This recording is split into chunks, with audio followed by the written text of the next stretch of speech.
runs, passes, and the running and dancing of number 30, rookie Ickey Woods, inspired an unbeaten winning rhythm at home and a 12-4 year. Cincinnati and Buffalo. Today, one will earn a rare chance to play for the Super Bowl trophy. The National Broadcasting Company presents the National Football League.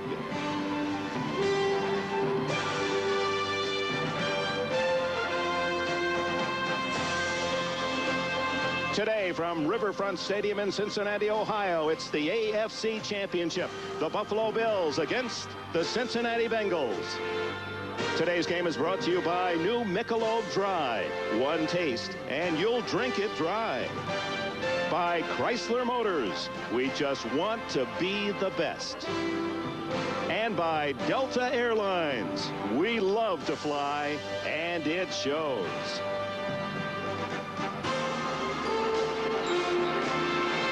The Queen City along the Ohio River. Cincinnati's Riverfront Stadium, just under 60,000 fans on a cool day. Temperatures around freezing at kickoff, but the stakes are hot. A Super Bowl chance 2 weeks from today to the winner in Miami. And no matter how you spell it, even if it's Jungle, home is sweet for those teams in the playoffs. In fact, home teams won all the games last week, and that advantage, and a considerable one it is, goes to the Bengals of Cincinnati. And we are delighted to be here. The two teams with the best records in the AFC, best offense against the best defense. It can't get much better than that. Take a lot of times you get great players on the field, but you got to go look for them. Find one over here, one over here. Not so today. They're going to be nose to nose. When Cincinnati's offense is on the field against Buffalo's defense, we've got 10 Pro Bowlers out of the starting 22. Now that is quality versus quality. And it's not just a lot of stars. We're going to actually see them matched up close. Well, they'll know what kind of toothpaste they used this morning. Or if a guy forgot to brush his teeth, for sure. But we've got Anthony Munoz, I think the best offensive lineman ever to play the game, matched up against Bruce Smith. If Bruce keeps going the way he is, he may be the best defensive end ever to play the game. Well, we hear the roar in the background. Cincinnati will get the ball first. That means that Tim Krumrie is going to have to wait. Krumrie will wait along with the defense. Tim Krumrie, the best defensive nose tackle in the NFL, matched up against the Pro Bowl center, Kent Hull. Now, you haven't heard as much about Kent Hull, but Kent Hull right now, the best pass-protecting center active in the NFL. We're going to have some fun watching those fellows work today. Well, we haven't talked much about special teams or field position. The key game, obviously, that's all important. And then there's another piece of the pie we've ignored. That's not fair. We really have not talked a lot about Buffalo's offense, and they have some quality there, and the matchup against Cincinnati's defense.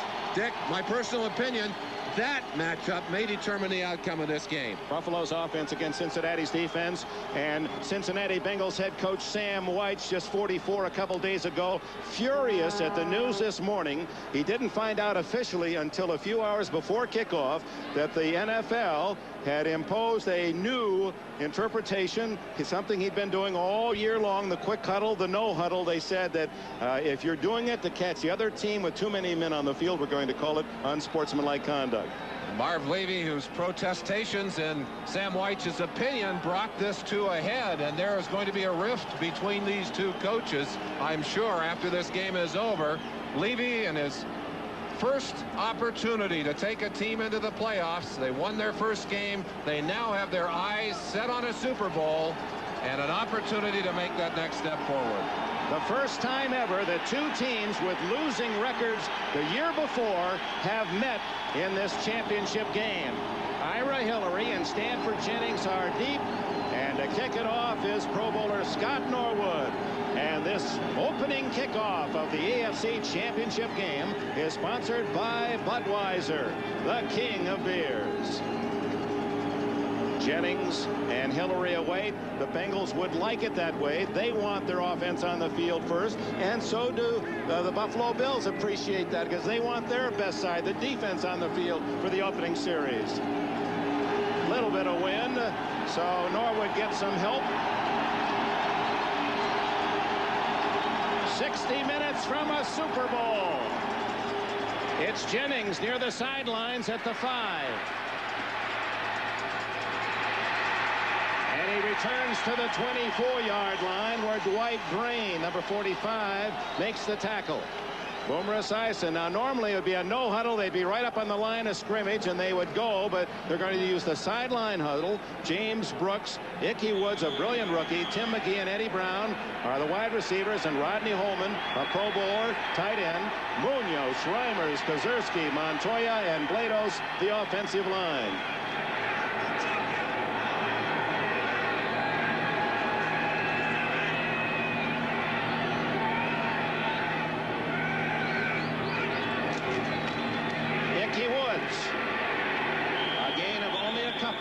Into the center of that Buffalo defense. Sam White said he's not going to change anything. He is going to come right back. He's going to use his attack offense. He said if they throw their flags, they're going to have to throw them. They're going to have to tell us it's illegal to play this attack offense. A gain of short 3. It's 2nd and 7.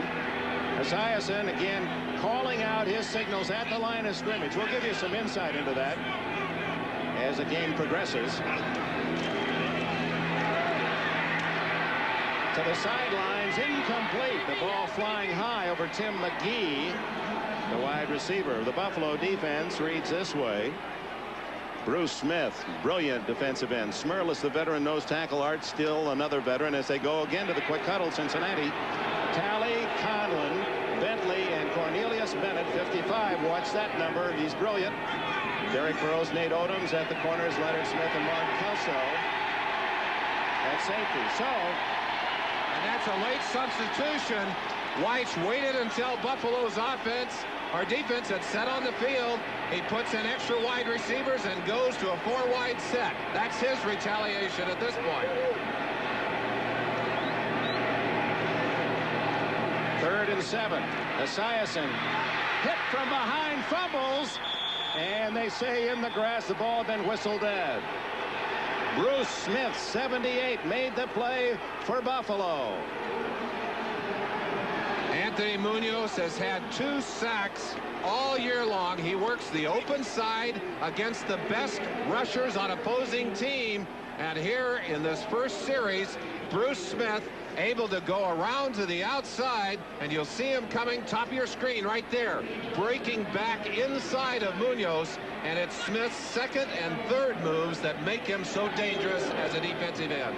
And Cornelius Bennett was right there as well. Errol Tucker, number 22 at the other end, as Lee Johnson hits an end-over-end short kick. And it's down by Cincinnati at the 46-yard line. So Buffalo, good news for the Bills. They stop Cincinnati on the first series, and they take over in excellent field position. Jim Kelly, the quarterback. Thurman Thomas, nearly 1,000 yards. Jamie Mueller, a blocker. Trumaine Johnson. Andre Reed set a new Buffalo record with 71 catches. Pete Metzelaars, former Seahawk, is a tight end. Wolford, Richer, Hall, Hellestrae, and Devlin are the blockers up front. And the fans here at Riverfront, they call it the jungle, going to make it tough on Kelly and the offense.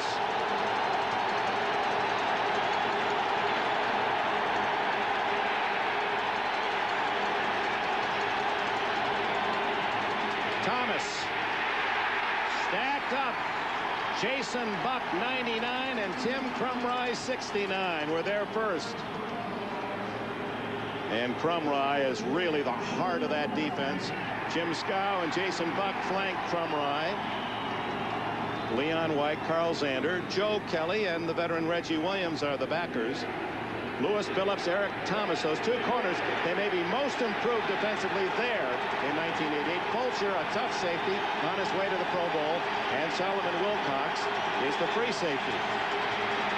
Kelly in trouble, and he just does get it away, incomplete to Rob Riddick. Riddick taunting, or being taunted by Lewis Phillips. And Eric Thomas. Thomas, 22, is the man jawing. After the incomplete pass, it's 3rd down and 8.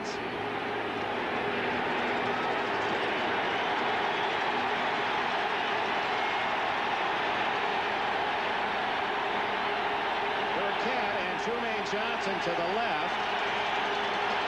Andre Reed, the leading receiver, and Harmon to the right. Over the middle, intercepted by Billups. And Billups runs out of bounds backwards at the 37-yard line.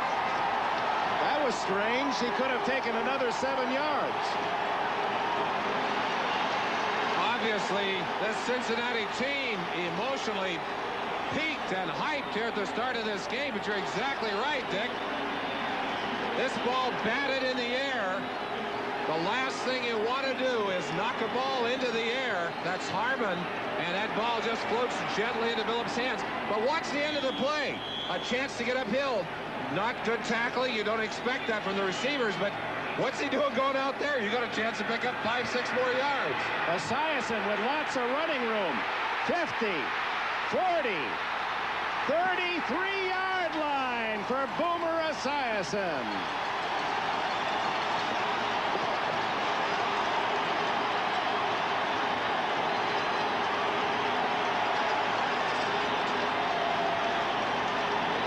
Esiason at 6'5", 225 pounds, surprisingly fast and unafraid to run that football. Upfield, gets a good block right there to spring it downfield for even a little more yardage. He has led the Bengals in rushing average, but with 3 men all over 5, that is quite remarkable. That's scary if you happen to play on the defensive side of the line. He has a 29-yard average today. That's what he got on his first scramble. Ickey Woods to the 33, into the grasp of Ray Bentley, number 50, and Shane Conlon. There's the cornerback Billups, who picked off that deflected pass. Here's that huddle, sugar huddle they call Cincinnati, about 2 yards from the line of scrimmage. They're in a position where if they see, and this is what's gotten them in trouble, they see reserves or substitutes coming on the field, they jump to the line and snap the ball. That was the part that they were accused of stretching the rules.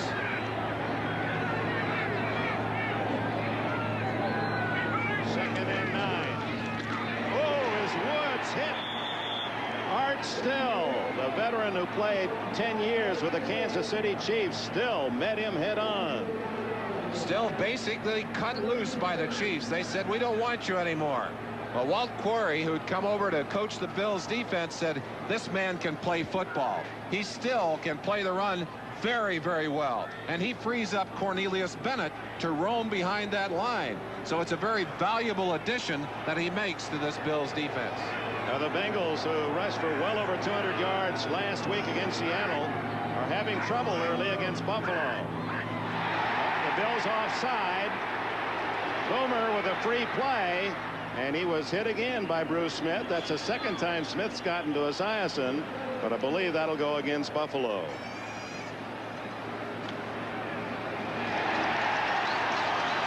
Boomer using his voice to draw the Buffalo defense offside. Fred Smerlas. Defense, number 76, offside. 5-yard penalty, still third down. Fred Smerlas, a little bit pumped up in there. Pro Bowler, what a great year he has had. A lot of people said Smerlas is over the hill. He can't do it anymore. Well, he's got the enthusiasm of a young buck in there and playing some fine football inside. He is the dean of that young defense for Buffalo. Third down and 4. Woods to the 23. It'll be close to a first down. I believe he has it. It is first down, Cincinnati.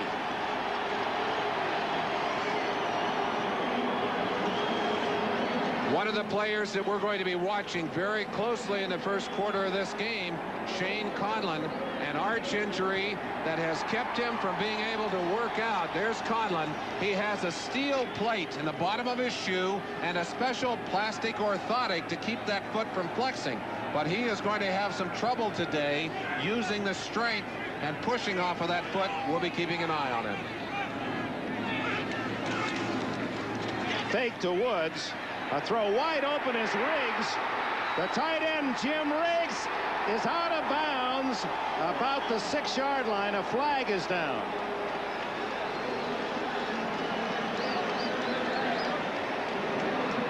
And it's against the Bengals, denying an 18-yard play. Rodney Holman, Riggs, the two tight ends, the two tight end situation there. Illegal use of the hands, 82 offense. 10-yard penalty will replay the first down. Rodney Holman, they asked him to do a lot. The Bengals offensive line really bolstered by his talent as a blocker. He is not only an excellent blocker, but he is one of those people that is also a good pass receiver, and he can get downfield. He's one of those tight ends that can get all the way downfield, especially against the zone defense. A good pass receiving tight end, invaluable in that situation. Sam White used him often. He caught 39 passes, did Holman. So the penalty marked off from the spot of the foul, which was downfield. So it's first down and about 7. James Brooks slipped away from Darryl Talley and finally brought down by Ray Bentley at about the 16-yard line. Back on the line of scrimmage, there was some confusion just before that play. But the man you want to get, boy, I'll tell you, Marv Levy really upset about something on the sideline. He's an angry man. Excellent play by Bentley, flying to the outside. Gain of the play of just a couple. It's 2nd and 5. Levy, 60-year-old head coach of Buffalo in his 3rd year.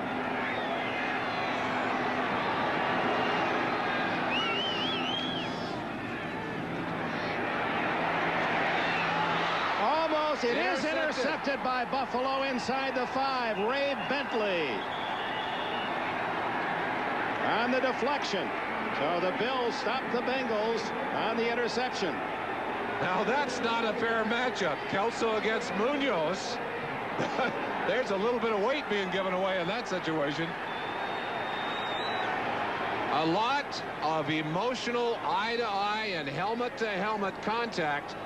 I don't think I can remember a game that starts out a championship game where we just had as many quick confrontations between the two teams in the first quarter.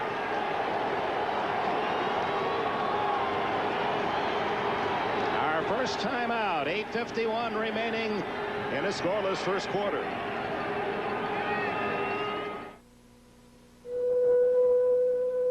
That got Cincinnati the ball on this series, and it's a tipped pass that sends the ball back into Buffalo hands. Nate Odoms, 37, a chance to intercept, but watch Bentley, a diving grab. Best known for his play against the run, he makes a big play on the passing game.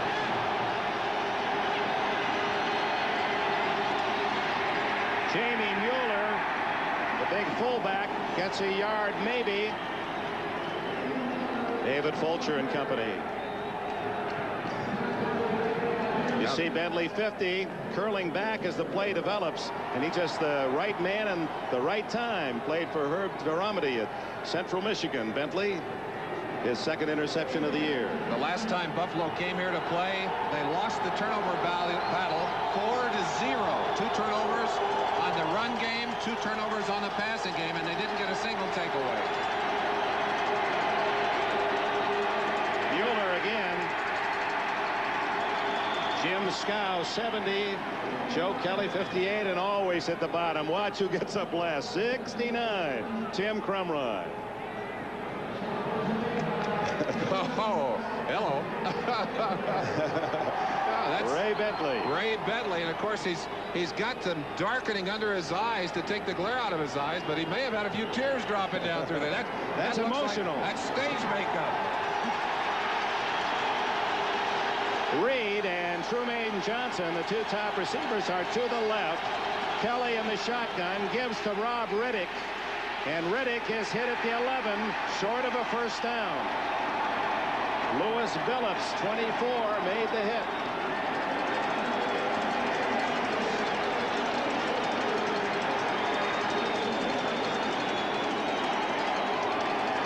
And it is loud in the jungle. The natives are restless, and they're making their presence felt. Number 24, Lewis Billups, right there, getting the bump on Flip Johnson, and he's in perfect position to be there to take a piece of that tackle. Credit Leo Barker with a key hit as well. John Kidd is the Buffalo punter. Averaged 39.5 on the year. That's Hillary at the other end. Beautiful spiral from the former Northwestern punter. Hillary from the 40, 45, and finally hit down at the 48. Steve Tasker, a Pro Bowler last year. It was the roommate of the kicker John Kidd at Northwestern, made the tackle. 6:33 left in the opening period. Even when all of Company B heads for the phone, it's no problem for Gail Godfrey. Delta Airlines, Gail Godfrey. Y'all fly to Lubbock, Texas? Yes, that is confirmed. I got some friends who want to talk to you now. Just hold on a second. Thank you. Cincinnati, Ohio. New York City. Monroe, Louisiana. Albuquerque, New Mexico. San Jose, California. Portland, Oregon. Montana. You're all set. Thank you for calling, Delta. Bye-bye. Hi, Gail. Did you get many calls this afternoon? One. Delta, we love to fly, and it shows. I hear General Motors is not happy. More and more, their owners find only one luxury car gives them everything. Chrysler New Yorker. V6, anti-lock brakes, the most advanced transmission, Ultra Drive, and Crystal Key. Better owner care than any GM sedan, even Rolls or Mercedes. What did Chrysler do to make GM unhappy? Everything. Now get $750 cash back on New Yorker Landau. Whether you work up a man-sized thirst or a man-sized thirst, nothing tackles it like Diet Coke. The real cola taste you can drink more of because it's just 1 calorie. I'll flip you for it.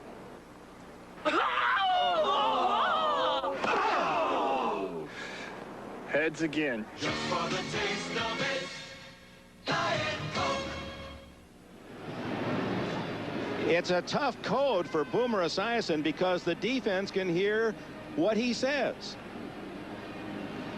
Well, you see what I'm doing right here, right now, is I'm just telling the entire team where to line up and what play we're running. And all I'm saying right now is like split painter Denver tells everybody where to line up. Then I give them a play.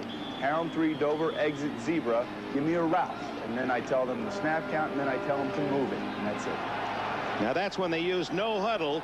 That's the kind of call that the defense will hear. You try to figure it out. Hound 3, Dover, zebra. That's a whole different language that they develop so they can talk, and the defense can't understand it. First down from the 48.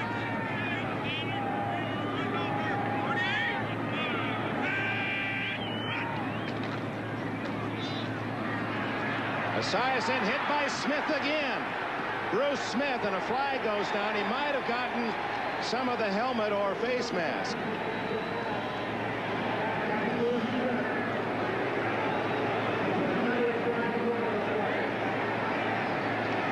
Smith in 3 years, 33 sacks. Personal foul, a 15-yard face mask penalty. It's an automatic first down. We better take a look at how Bruce Smith is getting around Anthony Munoz. We said that Munoz has had 2 sacks over his position all year long, and yet here in the ball game already he has been on top of Esiason 3 different times. There he is, top of your screen, 78, instantly inside. Boy, I tell you, he is so quick you cannot believe it. 285 pounds. He didn't agree. He was not on Munoz. He was in on Reimers and Kazurski on that play. Let's see if he has the face mask. He doesn't have the face mask. He's got the shirt. Looks like he jerked the shirt down and Boomer's head came down with it.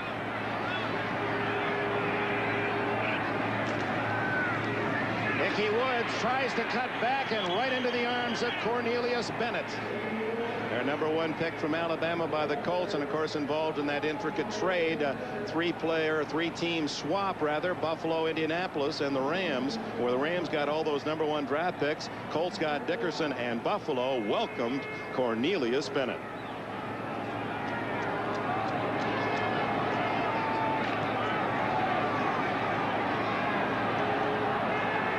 Levy felt that it was the shirt, not the face mask, that Smith grabbed on Esiason. Good block by Woods. Throw to Holman, and Rodney Holman is inside the 40, short of the first down by about 3 or 4. Having been penalized for this very same thing, I tell you, I came back once from a Chicago confrontation with a quarterback with a piece of his shirt in my hand and showed it to the official. There's the shirt. He's got it all the way. That's just a poor call from the official all the way on the sideline. Some of the hazards of being so talented. Bruce Smith is so quick. It's almost a deftness of hand, a magician. You don't see it. And they'll move him around, Dick. He's in on the nose, just off the center's nose, in on Reimers at this moment. 3rd down and 4. Blitz. Incomplete. Eddie Brown broken up by 29, Derek Burrows. Good coverage by Burrows from Memphis State. One of the things that they will do with Bruce Smith all during this day is to move him from position to position. Here he is right now, located on Reimers. He'll also play here. He'll even move all the way out on the other end and trade places with Cornelius Bennett. And of course, they're going to double team him all afternoon. On to punt is Lee Johnson. To return, Errol Tucker at the 10.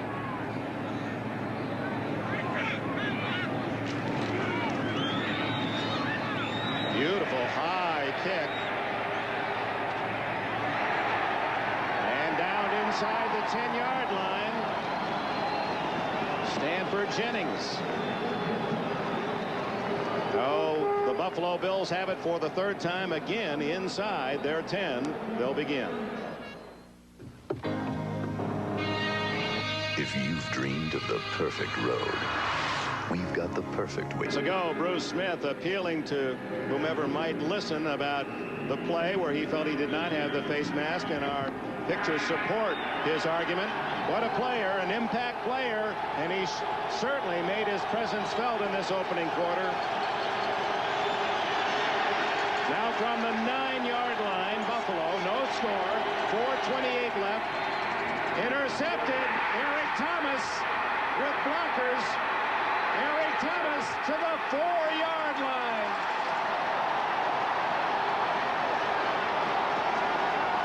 And a flag is down where Crumry hit Kelly. Dick, the problem that Kelly had all year long was to make mistakes in critical situations where he tried to throw the ball through the defense. Unnecessary roughness after the interception. A misread on that play. First down. Did you hear Gene Barth talking about a personal foul? We'll march it back, but boy, 2 big turnovers, and Kelly's frustration. He's becoming now a defensive back. Scow there, Crumry there. This is the one that cost him the penalty. You don't have to do that. I mean, just pop him once. You don't have to dive on top of him. Well, Kelly kind of brought him down. Well, he encouraged the move a bit, but nevertheless, it is a personal foul. And with the interception, Cincinnati will start inside the 20. Kelly trying to read the play, and he just misreads the break by Tremaine Johnson. Now, one of them is dead wrong, either the quarterback or the receiver. So a big break for Esiason and the Bengals. Flags are down. Esiason dumps it off to Riggs, the tight end, the backup tight end. And now let's check on the yellow markers. Dick, we haven't seen the expected confrontation of the rules here. The reason for that and the attack offense being legitimately used is that Levy has opted not to substitute defensively. He's basically gone with the 11 that are on the field. Illegal motion, 82 offense. 5-yard penalty. Will replay the first down. Rodney Holman getting his second flag of this opening quarter. Ball placed at the 24-yard line, 1st and 15. No score, opening quarter. Dick LeBeau talking to the defenders on the Cincinnati sideline.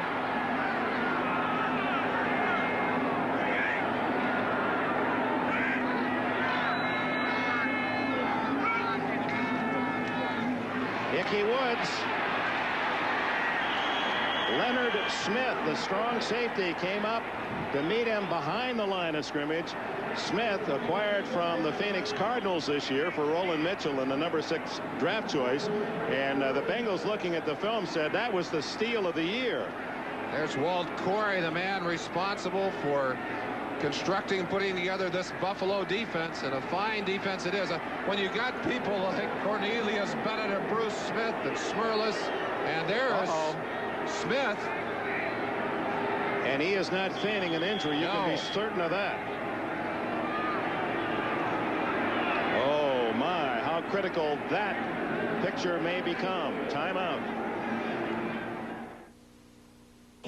McDonald's is bringing Calls Twist of Fate, an intriguing presentation with an excellent cast. A well-made, silver-plated production with a sparkling cast, says People magazine.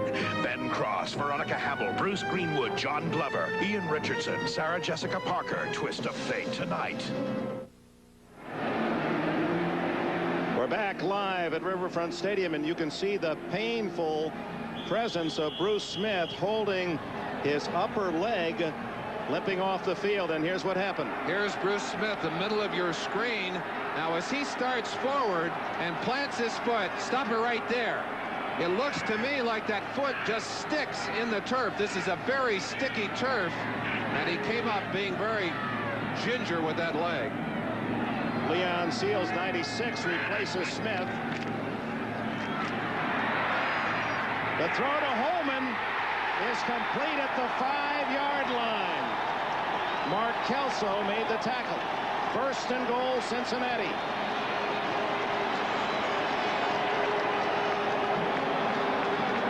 I talked to Max Montoya before the game, and he said that they've had a number of injuries without being hit, knee injuries on this turf. As you watch Rodney Holman downfield, this is a very sticky turf, and it doesn't release the cleats. When your cleats are locked into it, you can injure yourself just by twisting. 1st and goal from the 5-yard line, Cincinnati. Final 3 minutes of the 1st quarter. This is the deepest penetration. That's Eddie Brown to the left, Tim McGee to the right. And the give is to Ickey Woods. At the goal line. Is he in? No, they mark it at the 1-foot line. White sends in the signals. He calls the plays. Esiason reads and then transmits the message. Right at the end of this play, Art Still, number 72, steals the football. But not until Ickey Woods is on the ground. Look at him there, stripping that football away from Ickey Woods. And Dick, just as an afterthought to that talk about a sticky turf, this turf is only a year old. Stanley Wilson and Ickey Woods on 2nd and goal. Woods. Touchdown, Cincinnati.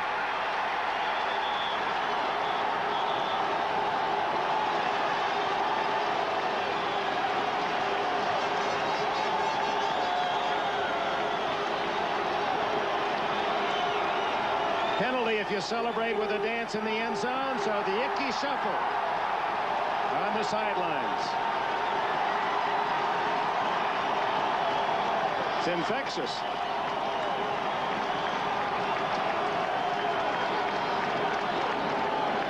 6-0 Cincinnati.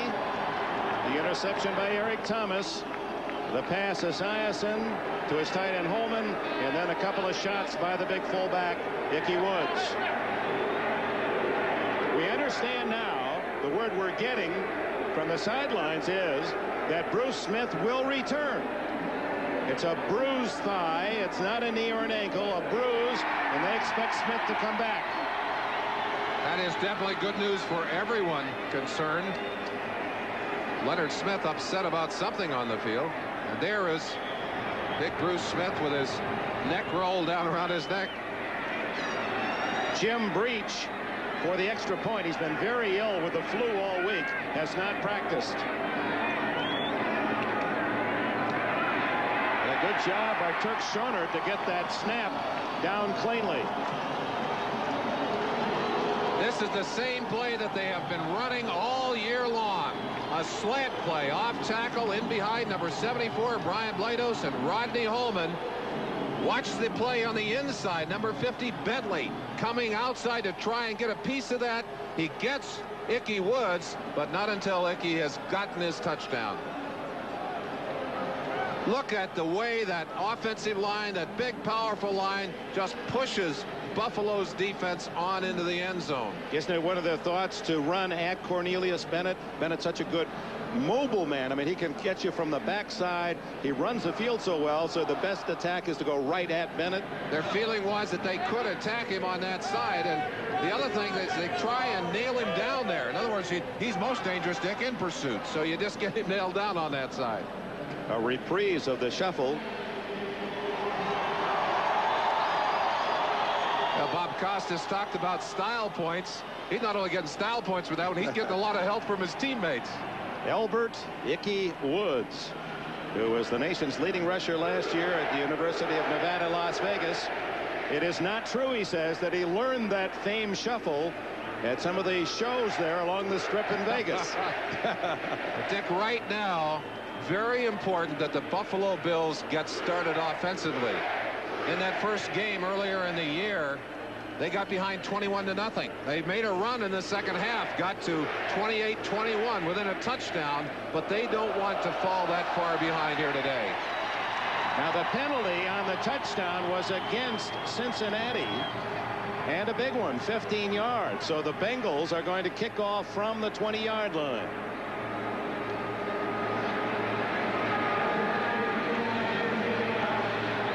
The Bills starting from their 20 twice inside the 10 on an average, but they'll get pretty good field position this time. That's almost exactly the opposite of the situation last week against Houston. They benefited from great field position. It was Houston starting at about the 20-yard line.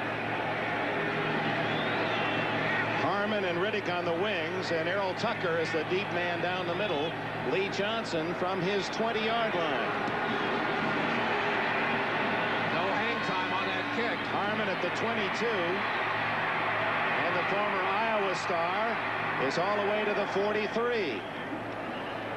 Dropped by Ricky Dixon and Barney Bussey. I was talking a little earlier about Kelly's problem with throwing the interception, trying to throw through the defense. The big improvement in Boomer Esiason's game this year has come because he has cut down on those kind of mistakes. He's been more patient. He's been more willing to work within the framework of the offense. Trailing 7-0, Kelly sets his line at the Buffalo 43.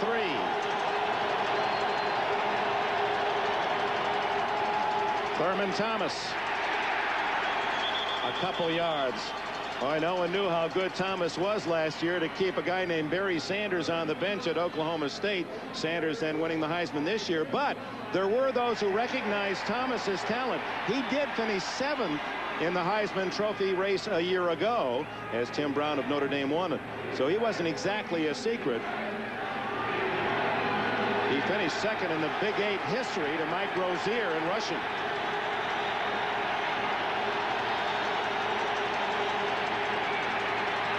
To Andre Reed, wrapped up immediately by Joe Kelly, right at the yardsticks. Reed's first catch. He had 71 during the regular season. Kelly a year ago, 19-11, a +8 touchdowns over interceptions, but a -2 this year. If I could interject something in his behalf, though, he really played with a very predictable offense during this season. He was asked to throw in must-throw situations. That's something, by the way, that they changed last week against Houston. We haven't seen as much first down passing and the willingness to throw the ball on rundowns as much here today. That pass to Reed, the first down for Buffalo. Kelly, with a noise deafening, throws to Reed again. First down at the 27. Eric Thomas made the hit. And those final seconds tick away in the first quarter with Buffalo deep in Cincinnati's end of the field. And the score, Cincinnati 7, Buffalo nothing. Army challenges you to identify the best in the game in this session of Chalk Talk. Experience is a vital commodity to have.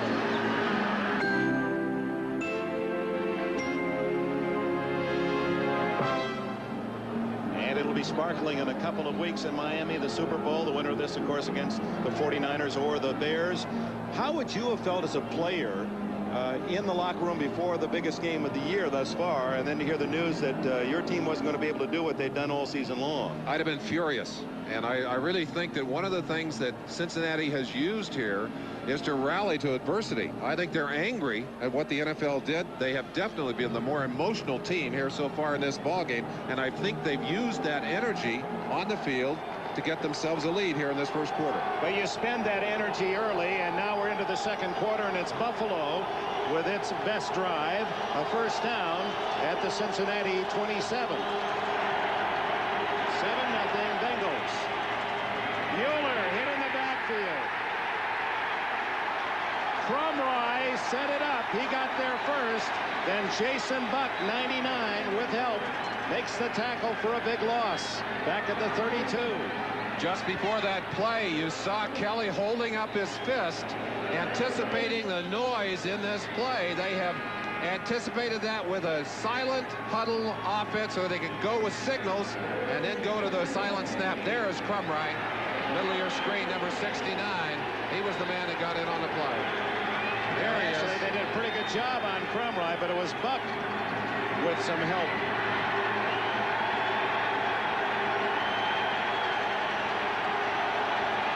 Second down, 15. And down to the 9-yard line goes Trumaine Johnson, where it'll be first and goal, Buffalo. A fine throw by Kelly, threading that through the Cincinnati defense. Trumaine Johnson got into the lineup because of an injury to Chris Burkett and played so well that they have had a harder time to getting him out of there.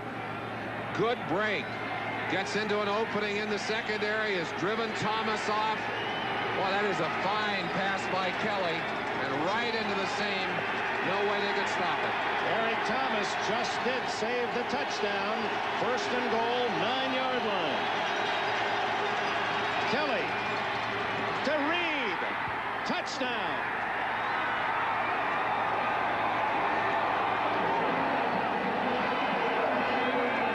That was the cozy combination that thrilled the fans at Rich Stadium all season long. Jim Kelly to Andre Reed.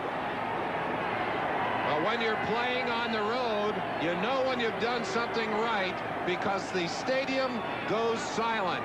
And that's exactly what Kelly does here. Silences the crowd with this strike in the corner of the end zone to Andre Reed. And you see him out of the end zone.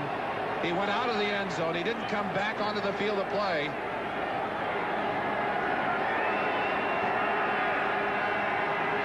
And now the extra point try by Scott Norwood.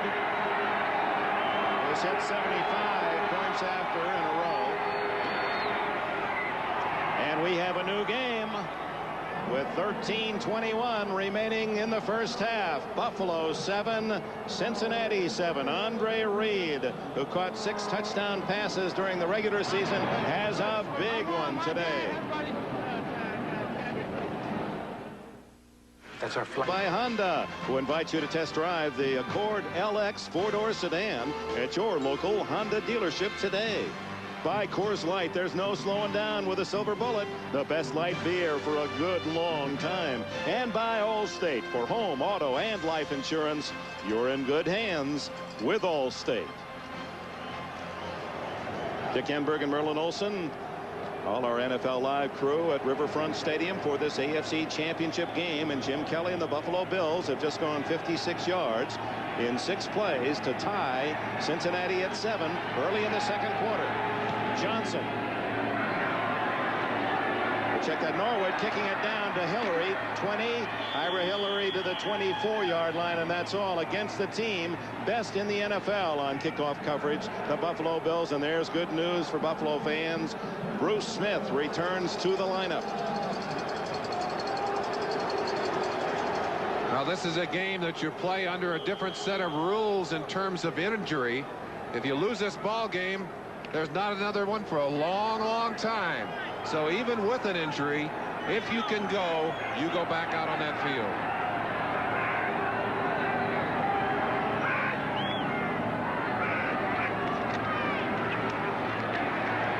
Throw to Brooks. And James Brooks, on his way to the Pro Bowl, is out to the 36-37 with a first down. Darryl Talley, the cover man for Buffalo. When you look at this offensive team for Cincinnati, and if you're a defensive coordinator like Walt Corey, you probably stayed awake all last night. They have so many wonderful tools. They got great speed on the outside, and Eddie Brown and Tim McGee and Ira Hillary. They've got control receivers. They got that great running attack. Ickey Woods and Brooks and that huge offensive line. And of course, then you got Boomer to run the show. And a tight end, Holman. And Holman. You don't want to leave him out. On first down, Brooks met right at the line of scrimmage by Scott Radisek. And Radisek apparently in there for Shane Conlon. Conlon started the game and will be given a breather on occasion. Sometimes you try to play when you're hurt, and you may actually hurt the team. Well, right there, no power as Smith trying to drive, and he is the one that is driven off the ball. You mentioned Radisek, and I believe that Conlon, trying to play on his injury, may have decided that he has to come out of there. Well, Conlon is in there as well now. Conlon and Radisek with Bentley not playing. Radisek in for Bentley, expecting to pass. 2nd and 10, draw play, read well by number 72, Art Still. And Still has played a big first half thus far. Still with 12 tackles last week to lead his team. There's the hurry-up offense, and there are the subs coming off, and they made it to the sideline. And when they went off, then Cincinnati for a moment hesitated. And then they sent in the 4 wide receivers. Well, all right. So what they're saying is, we'll let you make your substitutes, and then we'll make ours after you make yours. Well, the chess battle continues. 3rd and 10.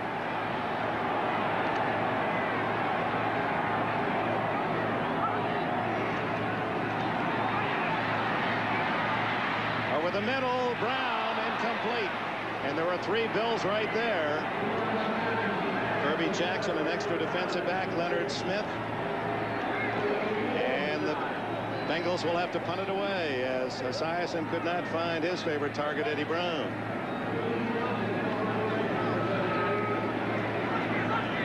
Lee Johnson. Errol Tucker at the Buffalo 19. Fair catch. Tucker at the 24. So with a timeout here at Riverfront Stadium, 11:23 left in the second quarter. It's tied at 7. Please fill in the space. Which car has the... It was all Big Ten. Look at that for the nose tackle, how much he leads the rest in tackles on the year. The other thing that's interesting about this tackle chart, Fulcher and Wilcox are safeties. And in defense designed for the linebackers, you go 4 deep to find the first linebacker. Now that says something about your personnel, good and bad. From the 25, Kelly with success through the air on that last drive, comes out throwing on first down, and it's Andre Reed. 6 more yards for Reed. That's his 4th catch. Eric Thomas the cover. Buffalo is not experiencing any success with their running game. They do not have a single first down rushing the football so far. The wide receivers are catching the football, and that's where the success has come. You got to believe that they'll keep going with it until Cincinnati gets out there to stop it. 2nd and 4.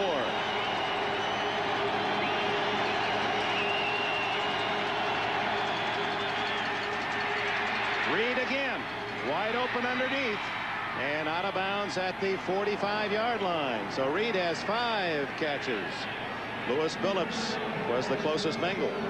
One of the most unusual stances, a very wide base for Crumry as he goes to work on Hull and doesn't find Hull. He finds Hellestray, the guard, and they're double teaming him just like they'll double team Bruce Smith.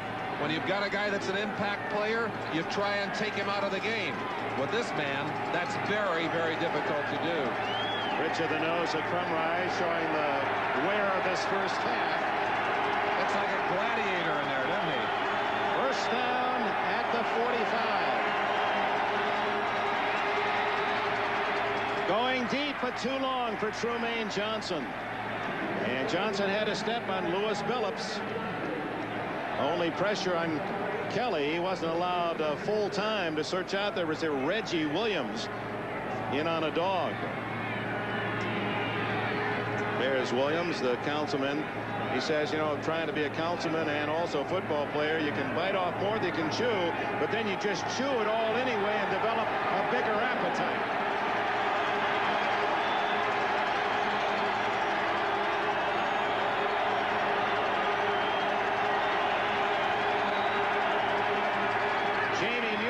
Fullback has some room and a first down at the Cincinnati 43. Mueller, big and strong, 225 pounds, 13 yards on the play. Mueller's the kind of fullback that I remember from the 60s. That big bull and just, you know, he starts inside. He's not worried about the cutback.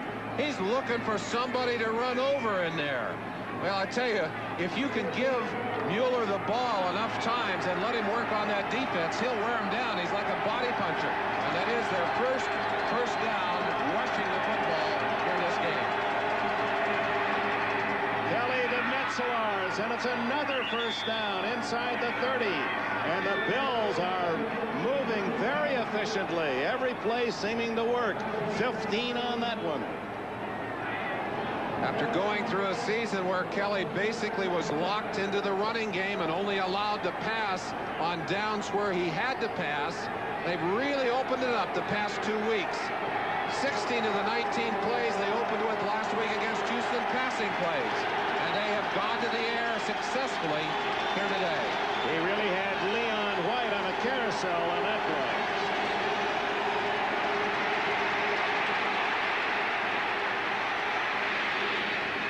Incomplete as his receiver, it's Metzelaars, the tight end, coming back for the ball. Reggie Williams there for Cincinnati. War of the hands inside. You see that hand shot out there by Hull. He wants to neutralize Crumry. Oh, that's so frustrating inside when you got to go through 3 people. You get past the center, the guard is there. You get past the guard, the fullback is there. Feels like a forest in there. There's the matchup. Kent Hall, who is going to the Pro Bowl for Buffalo, against Tim Crumry, the Pro Bowler, All-Pro, nose tackle. 2nd and 10.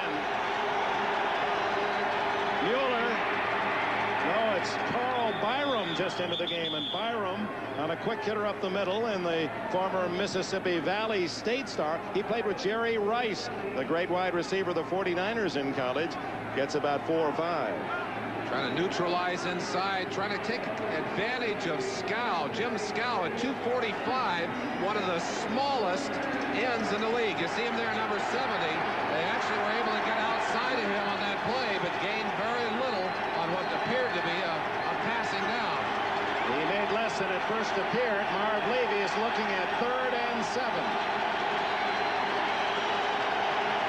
Shotgun Kelly.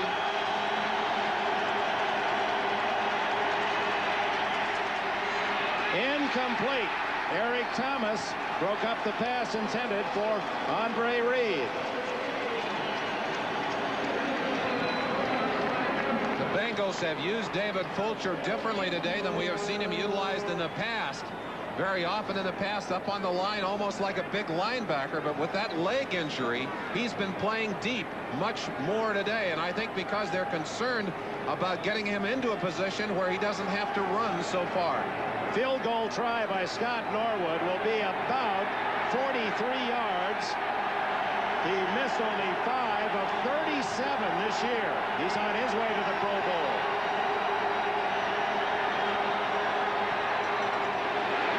It is no good. Wide to the left. That has been the jinx end of Riverfront Stadium for the kickers the last 3 weeks. We had a brief technical problem. We lost the picture. Here it is again. Norwood, who missed only 5 of 37 all year, unable to connect from 43. Wide to your right, to his left. And that missed extra point last week against the Seahawks at that same end of the field off to the right. These folks here in Cincinnati may bronze that goalpost down there and move it into a museum somewhere. Yeah, they've been rubbing it with magic dust. First it was Low Miller, the Redskins, hitting it from short range. Final game of the season that allowed Cincinnati to go into overtime and beat the Redskins. Last week it was the missed extra point by Norm Johnson at that end. And Scott Norwood today, for him, certainly well within his range. This outstanding young kicker from James Madison. His long this year, 49 yards. He misses from 43. So it remains 7-all. And Cincinnati takes over at its 26-yard line.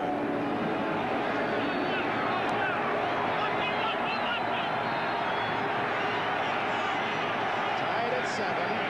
8 minutes, 40 seconds left first half. And the Bengals finding it very tough to run on this Bills defense. Scott Radisek in there early again. He starred with Kansas City, then waived by the Chiefs last year, and Buffalo has found a happy place for him. One of the many great Penn State linebackers who have succeeded in the NFL. He's also one of those rejects from Kansas City that Walt Corey was so happy to get a hold of, and he's got 3 on this defense. Radisek still, and Sherman Pocroft, the defensive back. Ickey Woods.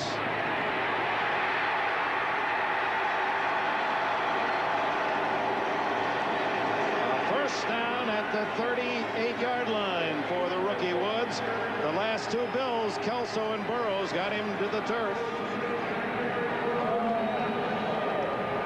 Watch how Ickey Woods starts off tackle with the slant play and then cuts back against the grain to pick up that yardage. A play they have run so effectively all year long, takes advantage of quick pursuit, over pursuit by the defense.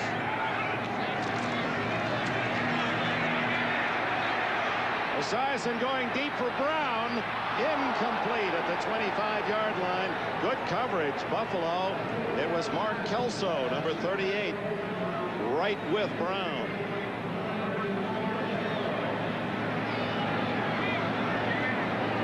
Things look differently at the end of the play as you watch Kelso working man-to-man. Looks like he kind of got stepped on. Look how he's headed to the ground right at that last second. Oh, I tell you, that's a lot of good hitting, a lot of good man-to-man play out on that field this afternoon. 2nd and 10, tied at 7-all.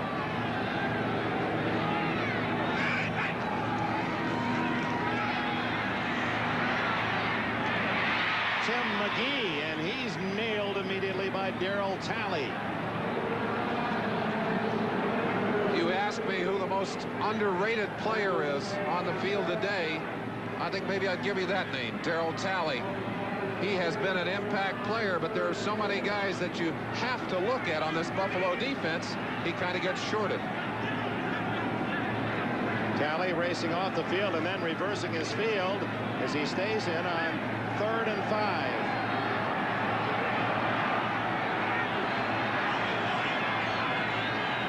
Actually 3rd and a long 4.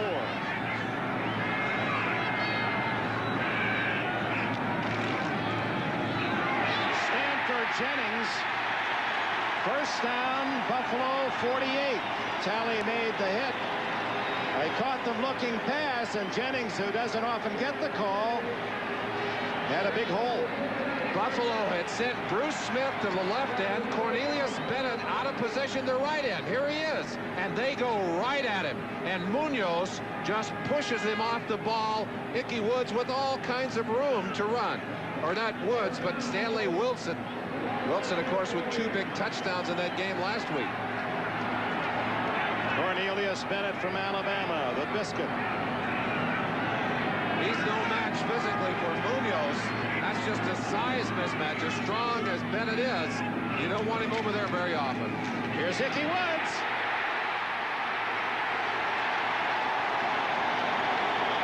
And suddenly, Cincinnati finds its running game. 16, for Woods. If you want to feel the power of that offensive line, watch this play develop. Look at the size of that hole ripped in Buffalo's defense. And there's a man who knows how to take advantage of that kind of opportunity. Munoz just sealing his side of that hole. A wall block by Munoz, the All-Pro, number 78. First down at the Buffalo 32. The game is tied at 7. Less than 5 minutes left. First half. Esiason. And Bruce Smith limping as he chases Esiason off the field inside the 25. And Smith obviously back in action, but he is not 100%. Smith and Conlon are both nursing injuries, and those are two of the most important of the defenders for Buffalo. And when you're hurting that way, you're used to being able to call on that speed. Bruce Smith with great speed and power and quickness, a wonderful combination.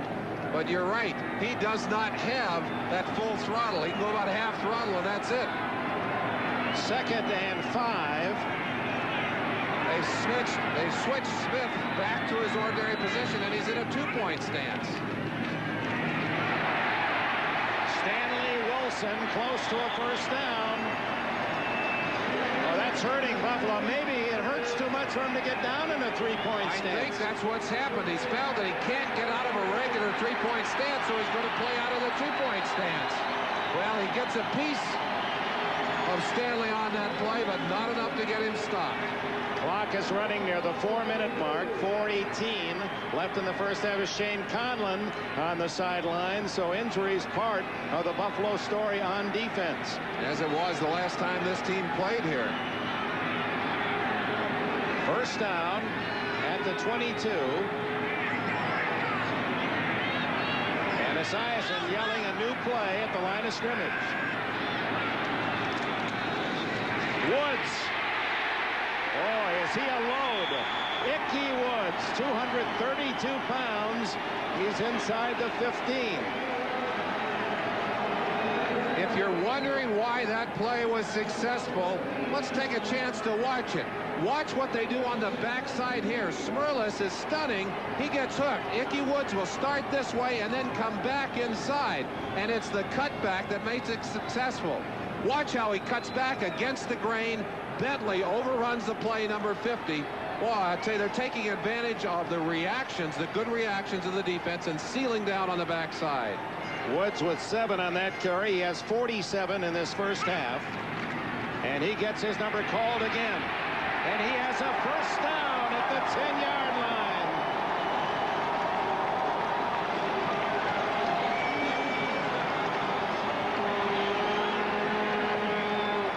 On the last play, Ickey Woods cut back against the grain. And just when you say, we've got to be careful that they don't cut back, they come right at you and drive you off the ball. Riggs, 87. Munoz, 78. All driving off that ball. Reimers. Boy, I tell you, those guys are deadly. They have to go the full 10 yards for the touchdown. First and goal. Actually, they might even be inches away from a first down should they get that close. Esiason, wide open is Brooks.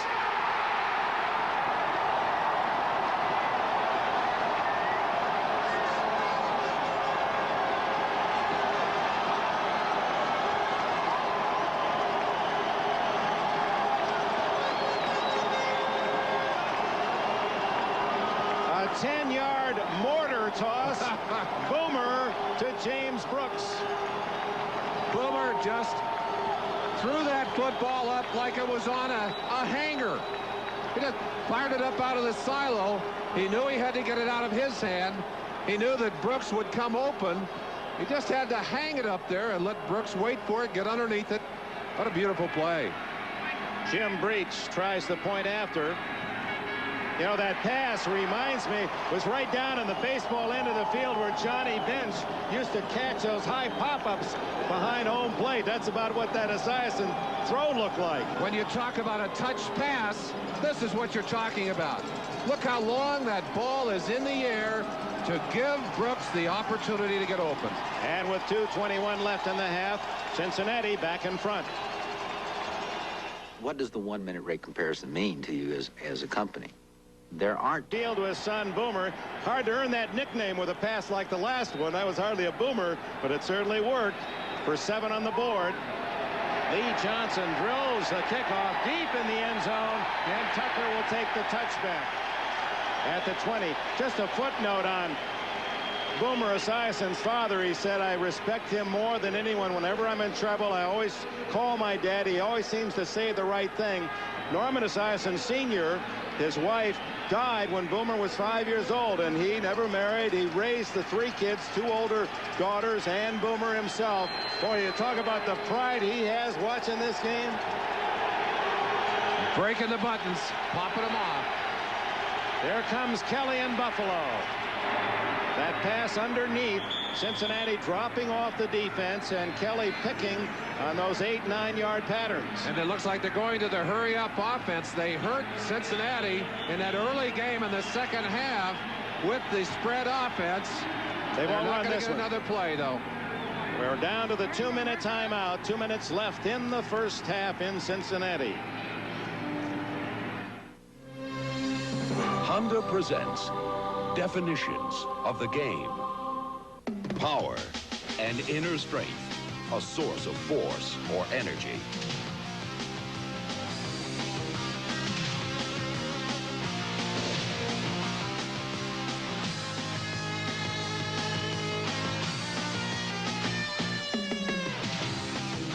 Power, as defined by Jim Brown.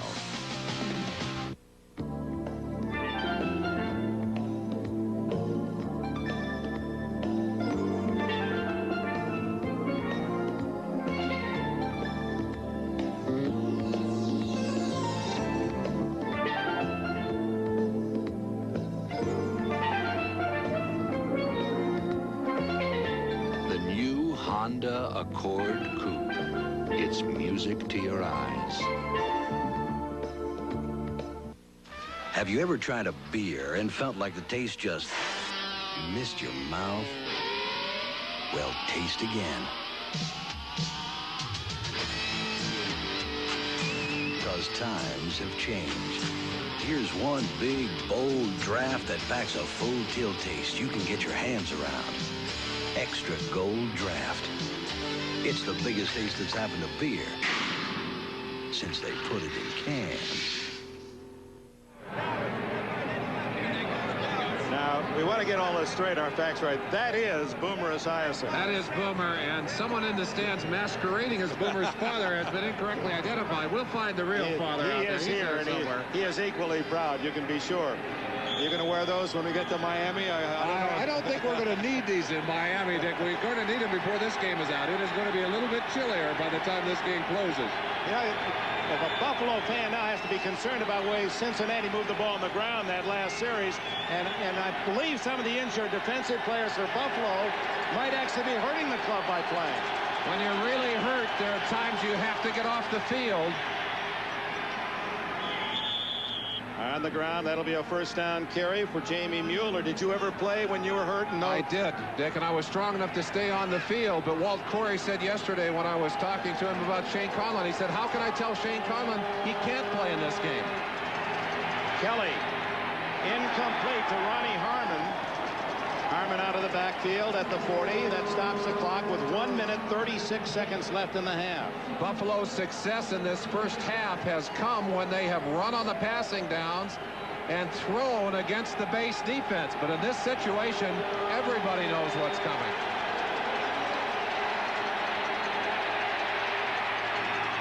Incomplete. Ronnie Harmon trying to run before he caught the ball, and the screen was set up for him. Jason Buck was the man who put pressure on Kelly.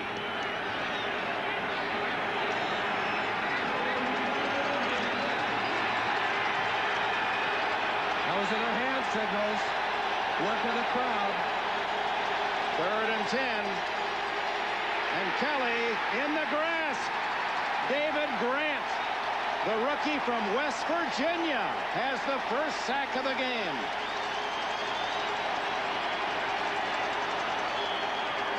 So now Cincinnati will call one of its 3 timeouts with 1:26 left, as they may have a chance to add to the 14-7 lead. What a tough possession. David Grant steps in to play in back of Tim Crumry. In very limited appearances, he's got 5 sacks. Boy, look how quickly he is in on top of Kelly, and no question at all. Gene Barth has blown it dead in the grasp and control. Little Darth Vader in that look, isn't there? Well, he was disappointed, as all Mountaineer fans were, with the result of the Fiesta Bowl, but trying to splash some of his own headlines around as this rookie lineman from Mountaineer country. Big sack on Kelly and forcing John Kidd and the punting team on the field.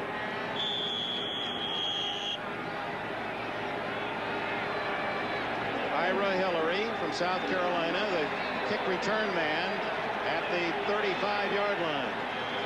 Cincinnati special teams instrumental in that big victory against Seattle last week. Let's see if they can't do something to help here.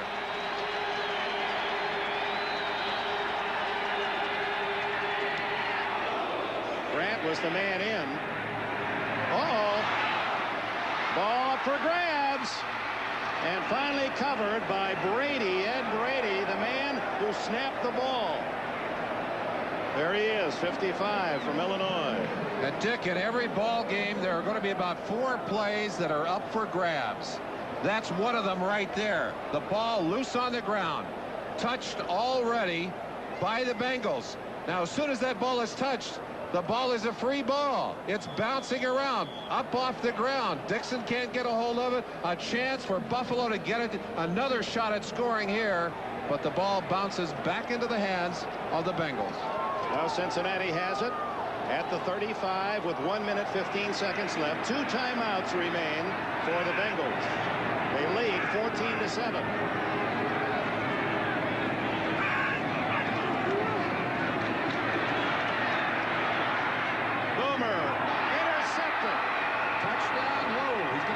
Kelso is all the way to the 29, and Buffalo has another chance.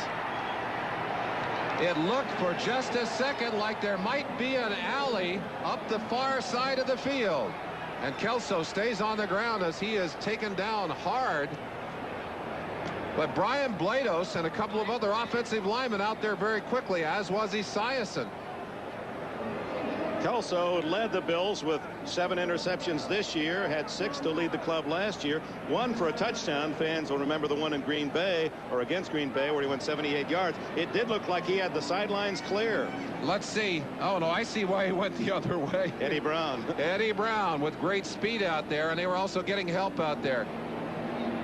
Stanford Jennings is the man who applied the blow as Brown was making the tackle. Smith going over. He'll get in front of Esiason and get a little push on him. Al Boomer says, I can bulldog like those Cowboys I watch on TV. In the meantime, 2 interceptions aside in this first half, and 1 minute 2 seconds left for Buffalo, but another injury that has to concern Marv Levy, another key defensive player. That's a man who has 7 interceptions on the season, a big one last week. Let's take a peek and see what happens at the end of this play. He seems to be down before the ball. That ball did come loose, but his body appeared to be on the ground. And I'll say again, this is a dangerous turf. In talking to Max Montoya, starting guard for the Bengals, he said, I put on the oldest pair of shoes I have because this turf is so sticky that your cleats just lock into it. And he was talking about the injury to Joe Walder earlier in the year. He said nobody hit Walder. Walder just turned and that knee went. Picture of Kelso, the man who has been helped off the field. And we mentioned the big interception in that victory over Houston last week. He appears to be all right. That's good news. See Cornelius Bennett give Jim Kelly a, hey, go get him now. Smack as he came on the field. Ball at the 29. A chance for Buffalo to tie.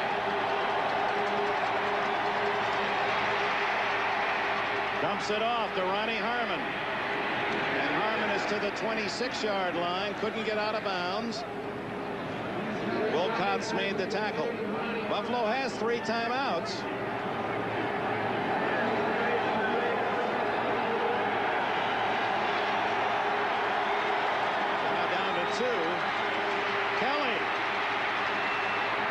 Slides into the 21. That'll be 2 yards shy of a first down with 31 seconds to go in the half. Kelso being walked off. We have a timeout.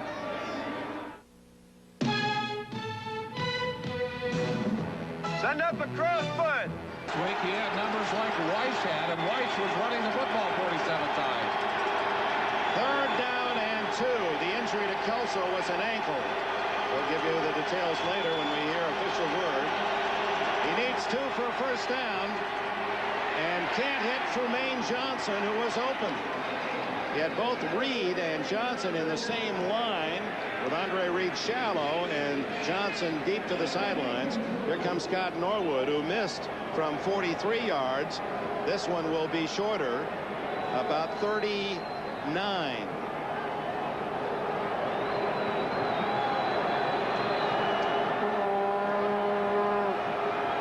John Kidd, the punter, will spot it.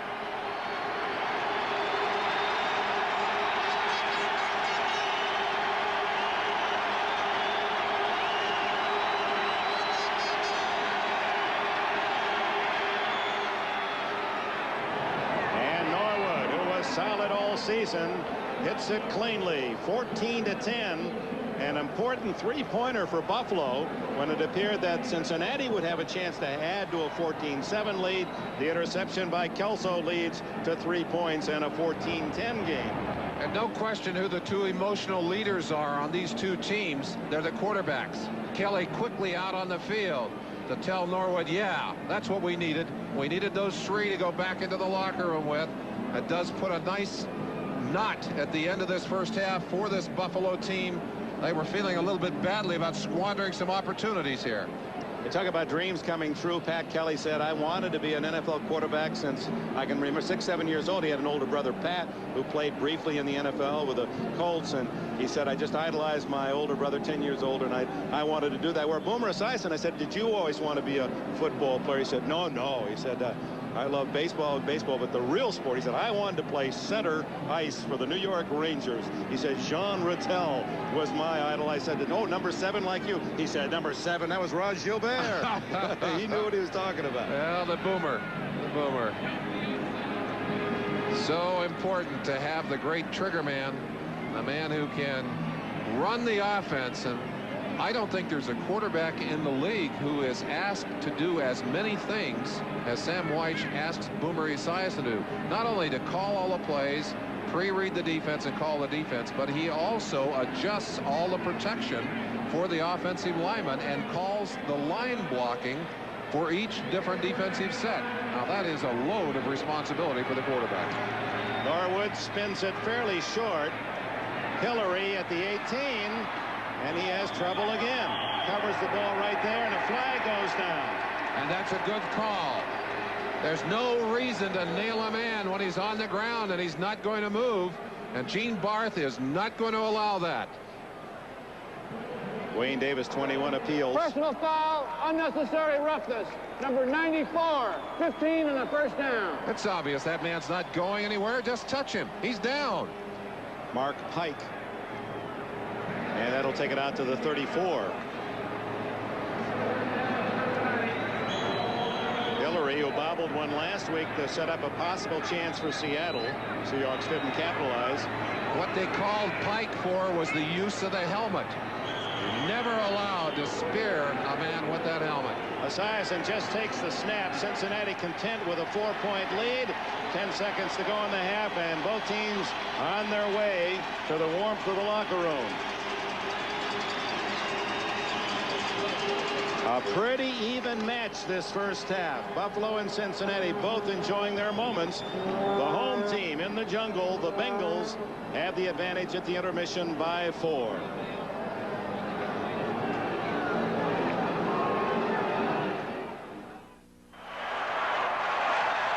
We're very fortunate in pro football to have the fans. Happens, the announcement by the NFL that we couldn't play the way we have all season long is going to have impact on my team. I think he's right about that. I would say, as I said before, that I think some of the impact is positive because I think it got him juiced up. But in talking to him before the game, he said, I didn't sleep a lick last night. he got an inkling. He had a warning that this was going to happen. But I can't believe that the NFL waited until 2 hours before the game to talk to Sam Wyche about the problems they were going to drop on him today. Lee Johnson, and this kickoff is sponsored by Budweiser, the king of beers. Harmon and Riddick with Errol Tucker deep for Buffalo. The second half is underway. He sails it high. Tucker from Utah. He's a flyer. Oh, but he gets shot down at the 19-yard line. Emmanuel King, number 90, made the tackle in front of this. That we couldn't play the way we have all season long is going to have impact on my team. I think he's right about that. I would say, as I said before, that I think some of the impact is positive because I think it got him juiced up. But in talking to him before the game, he said, I didn't sleep a lick last night. He got an inkling. He had a warning that this was going to happen. But I can't believe that the NFL waited until 2 hours before the game to talk to Sam Wyche about the problems they were going to drop on him today. Lee Johnson, and this kickoff is sponsored by Budweiser, the king of beers. Harmon and Riddick with Errol Tucker deep for Buffalo. The second half is underway. He sails it high. Tucker from Utah. He's a flyer. Oh, but he gets shot down at the 19-yard line. Emmanuel King, number 90, made the tackle in front of this big crowd in the jungle. And there now, is who do you think Norman that is? Esiason. Oh, there. Now we know. Yeah, the story is still as appropriate. That's the real Norman Esiason Sr. He'll wait for his son to appear later. It's Buffalo's turn. And, of course, the first series of the second half, so important in setting the tempo. Mueller hit in the backfield. Stop. No gain. Leon White submarining under the pile to get at his legs. Both of these teams minus a very important cog in their offensive line. Tim Vogler, a knee operation early in the season. Joe Walter out with a knee operation. But you can't worry about the guys who aren't here. You got to play with the ones who are.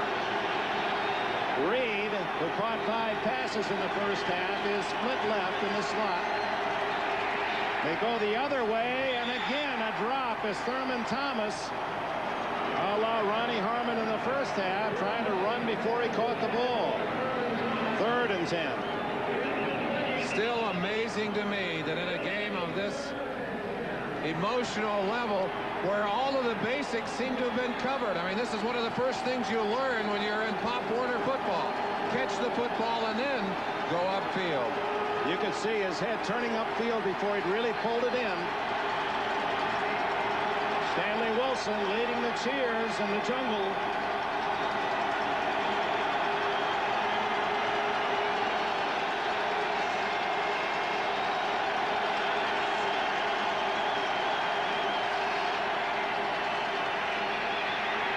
Jason Buck.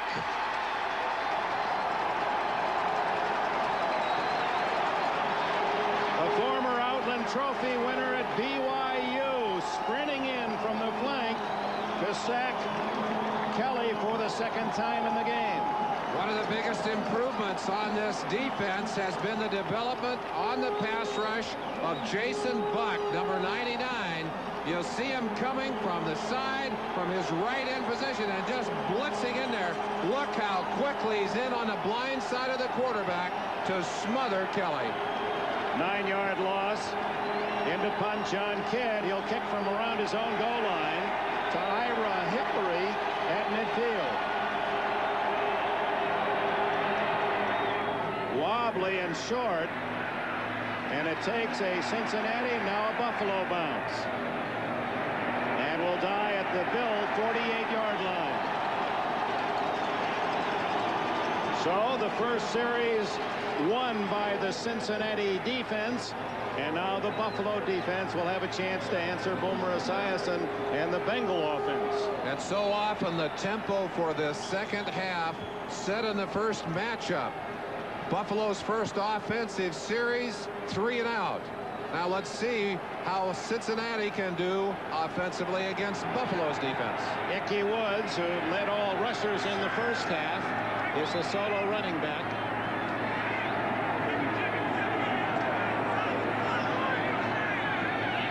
Yards for the rookie, who rushed for over 1,000 yards in the regular season.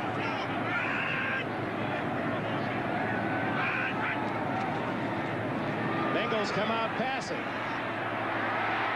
Chris Collinsworth, the veteran from Florida, his first catch today. Leonard Smith made the tackle. And Mark Kelso, we understand that ankle injury is fairly serious. He is not in the lineup, so still another blow suffered by a banged-up Bill defense. Kelso, one of those players that's so critical because he's the kind of guy that comes up with big plays to turn things around. He can't make the big plays from the sideline. 2nd and 5.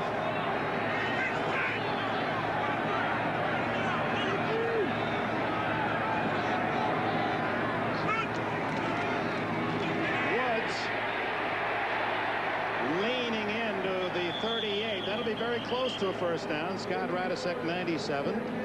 The first white shirt to get there with Leonard Smith on support.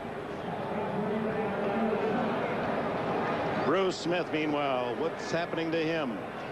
Well, I mentioned how those injuries tend to tighten up. He cannot get down on his stance, and I think at this point he is hurting his team by being out there on the field. I know he wants to play, but that play he's totally ineffective. 3rd and 1.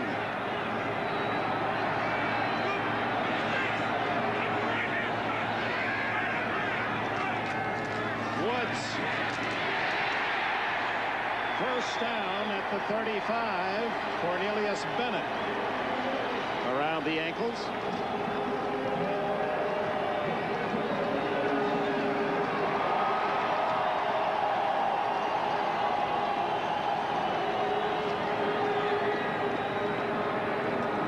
You see the combination blocking, Kozerski, and then he notices the way Smith driven off the side. That's Leonard Smith, 46. Paul McGuire talked about his importance to this defense before the ball game started.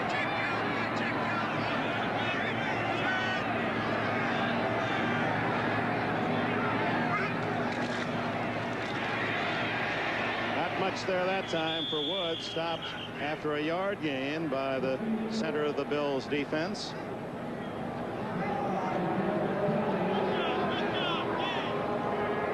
Last week against Seattle, you see the 63 in ink pen on the side of the helmets, that in honor of Joe Walter, their tackle, who had knee surgery a week and a half ago. Well, and of course, Jim Kelly and his following the game last week, or before the game actually, dedicated that game to Tim Vogler. They're missing offensive linemen. Big men in the trenches being remembered. You see Mark Kelso is back for Buffalo. 2nd and 8. Esiason tipped by Bentley and in a crowd. That one up for grabs for a moment. Scott Radisek was there. He may have touched it. Radisek batting that ball away, and Radisek does not have the physical talent of a number of other linebackers on this Buffalo team, but he's like a quarterback defensively on the field. He's the kind of guy who knows where to go to get into position. Watch him, left side of your screen, right there. Just a quick shot. And you're right, Bentley did have a chance to get his hands on that football. You saw him get one earlier in this ball game.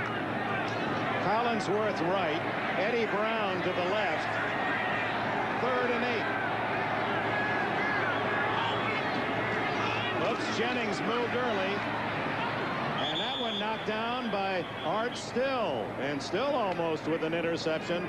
Jennings moved early. That's a motion penalty against Cincinnati that may be declined by Buffalo. Stunned on that play. Smirlis going to the left, Still coming to the right, and there's Still. Boy, that's like playing at the tennis. Just swat. Take that one. The overhead. Derek Burrows, the cornerback for Buffalo, on one knee. Boy, Buffalo having all kinds of problems, and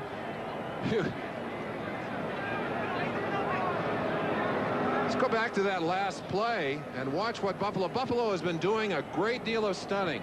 Now watch Smirlis. He'll come to this side and still will come around to this side, and from this position will jump in the air to bat that football down. Here's the stunt. Now watch her right here. That's kind of tennis, isn't it, Dick? That's right. With a racket, he'd have put it away.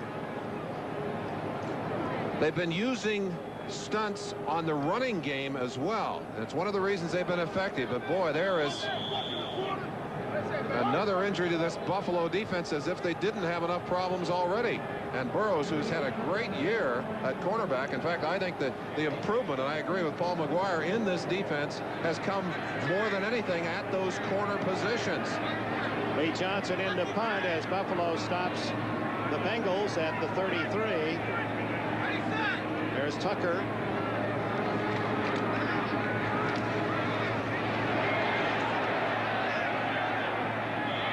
Pretty good kick. Right at the 10, 11. They're going to mark it at the 12-yard line. Timeout with 10:45 left in the third quarter.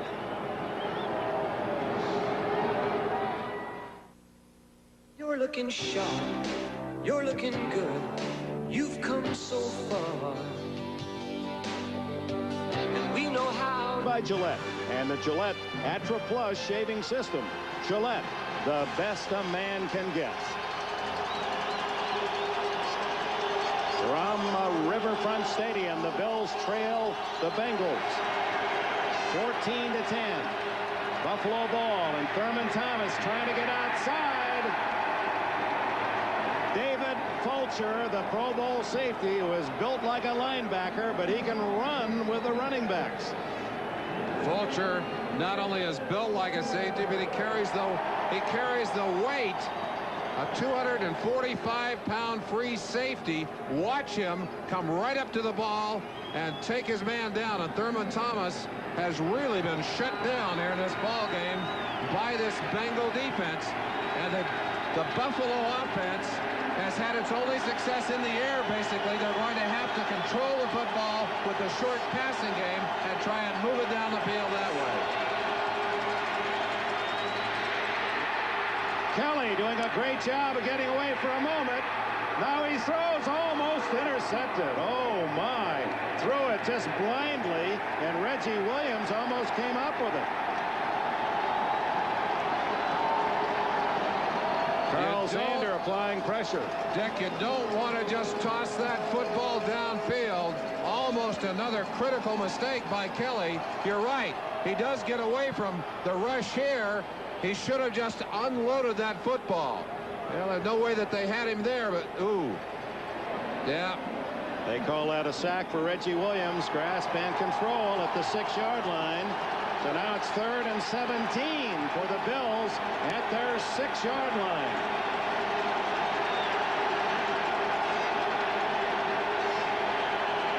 Direct snap to Ronnie Harmon, and Harmon is tripped up at the 7. Eric Thomas, 22. Buffalo has had its only success, and it's been limited running the football in passing situations. But you're going to be willing to give up a lot of yards. Watch the snap right here. Kelly making it look like it's coming to him, but look how that thing closed down inside. They wanted the quick trap. Nobody home there, and a lot of speed outside to take Harmon down. They'll have to kick from their own end zone. And pinched at the back end of that end zone is John Kidd. Ira Hillary out at the 45. End over end. You can let it bounce. That was a mistake. And it gets the Bills another 12 yards to the 47-yard line. First down, Cincinnati on a 46-yard clutch kick by Kidd. Timeout. Harold. It's lovely. I hope you like it. It reminds me of when we first got electric light. Against John L. Williams, Kurt Warner, and the Seahawks, and they've done a good job today, allowing only 35 yards rushing. David Grant with a big sack late in the first half, the rookie lineman. Marv Levy's defense on the field now, and Derek Burrows has returned at cornerback. First down at the 47 for Cincinnati, leading 14-10. Esiason ripped down by Art Still. The four-time Pro Bowler Still finding new youth in Buffalo at 33. What a play. They've tried to give Brian Blados some help over there. But Blados, who's a great pass blocker, 315 pounds, not quite quick enough on this play to slow down Art Still. He just threw that big body of his across the back of Boomer Esiason. And, of course, that's Boomer's blind side. He's a left-handed quarterback, and his blind side opposite to that of the right-handers. That was a check-the-label tackle. He wanted to see what was on the inside. Second and long, Ickey Woods. And he's cut off at the corner, and a good play by Darryl Talley.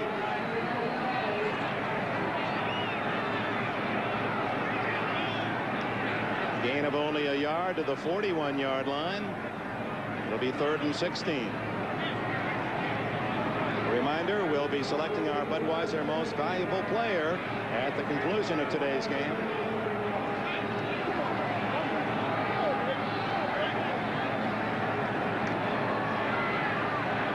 Parker and Ira Hillary and Eddie Brown all to the right. Collinsworth and McGee to the left. So 5 receivers in and no running back. And Buffalo sees that and calls timeout. I don't blame them. 7:19 left in the third quarter. Still 14-10 Bengals.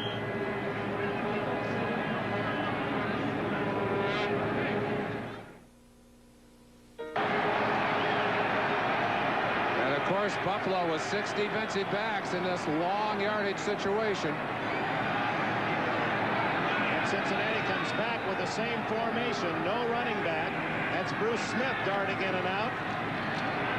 Finally, Munoz takes him. Almost intercepted by Talley as Esiason forcing the ball, looking for Eddie Brown, who doesn't get up. Brown, as he made his dive for the ball, injuring himself.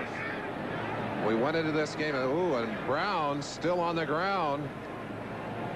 Eddie Brown, one of the finest receivers in all of football and such an important part of this offense. Watch this last play. The pressure is inside, and Esiason feels that it's coming. Even though he had time to throw that football, he pushed that pass a little bit, and Talley did a great job of getting his hand on it, almost intercepting. But Leonard Smith would disagree. Let's watch it again. Leonard Smith said, Talley, get out of the way. I had it timed perfectly for an interception. Now watch it again as Brown makes his cut. Talley, 56 region. But look at Smith coming up from the backside. Oh, he said, I would have had that one. You never know.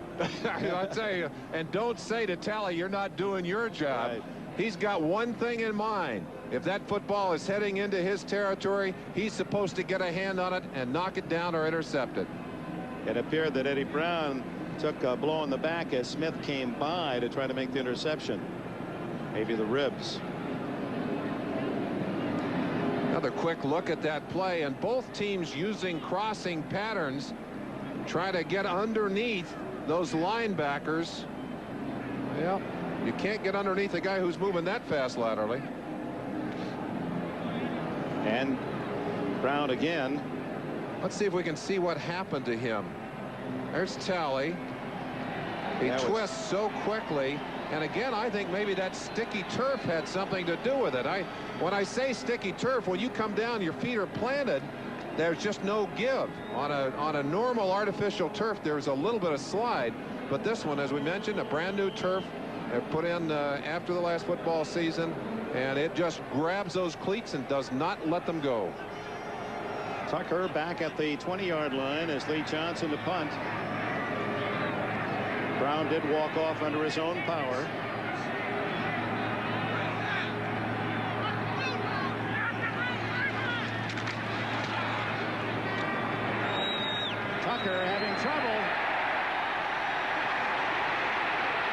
save it? No. Yes. Ooh.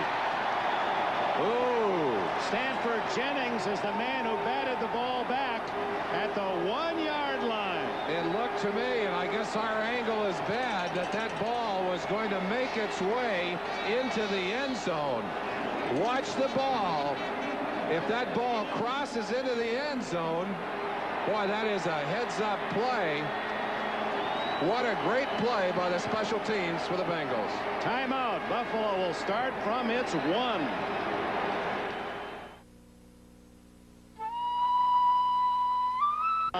Jennings doesn't actually touch the ball. It just decides to die there. It's got a funny shape, and sometimes it bounces for you and sometimes against you. Just hit on its point and kick back into the field of play.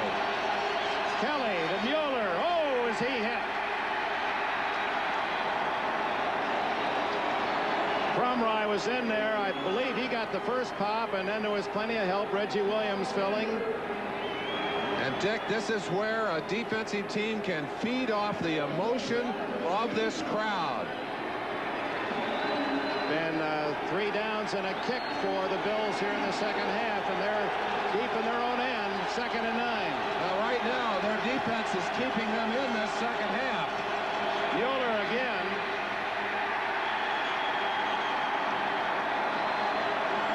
Zander and Crumry. I'll tell you what, if you want to look in the dictionary for football lineman defense, you might find Crumry's picture by the definition. You'd find it, and then you look at this guy because he doesn't look like the Crumry we watch. He is not as impressive physically as he is in terms of the performance on the field. 3rd and 8, Buffalo. Thomas and Mueller. It's Thomas this time. He gets a yard.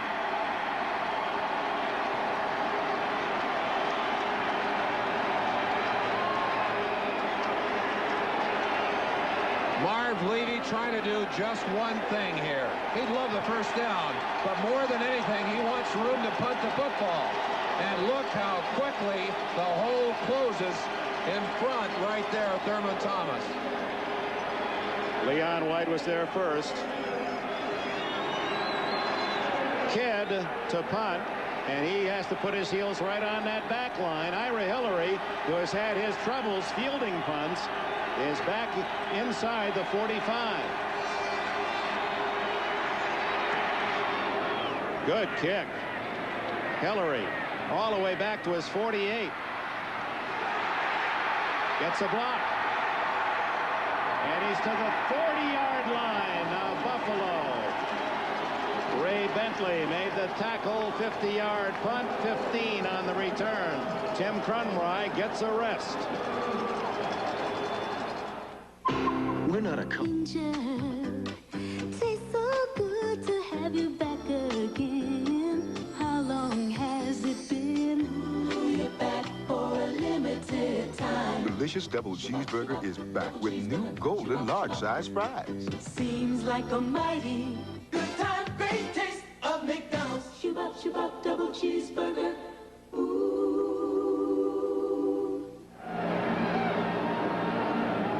General manager, the owner, the Hall of Famer, Paul Brown, up in the Eagles' nest, if there is such a thing in the jungle.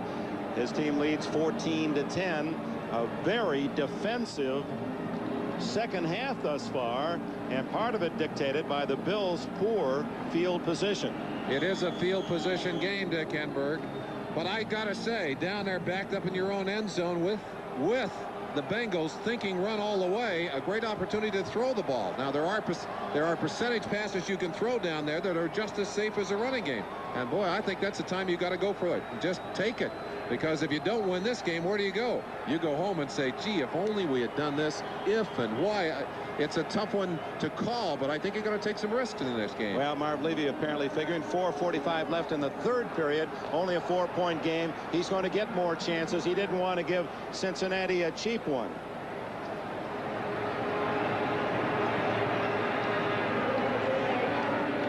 Cincinnati for whatever reason, has called a timeout. Now here comes Boomer Esiason back onto the field. That means that both teams have utilized one of their precious timeouts here in the second half. Next weekend, be sure to join NBC Sports. A great golf, great fun. The Bob Hope Chrysler Classic annual affair here on the Peacock. The PGA Tour's top golfers, and they have a great time competing for more than $1 million in prize money. Also a great Pro-Am. Oral Hershiser scheduled. President Gerald Ford, Mickey Rooney. The Bob Hope Chrysler Classic next weekend on NBC. From the 40-yard line in Buffalo territory, Cincinnati with 4:43 left in the third quarter. Good protection. Good throw. Jim Riggs, a tight end, bounced by Leonard Smith at the 36. Dick, an interesting innovation on the sideline for Buffalo. They only had 8 defensive players on the field. They had 3 of their guys standing over there amongst a group, and when they could figure out who was on the field for Cincinnati, Walt Corey sent in the rest of his defense. Now, there's one danger in that. What if they snap the football and you're 8 against 11? Yeah, they didn't say about too few men on the field, did they? That's right. Well, defensively, I guess you could play with 3 if you wanted to.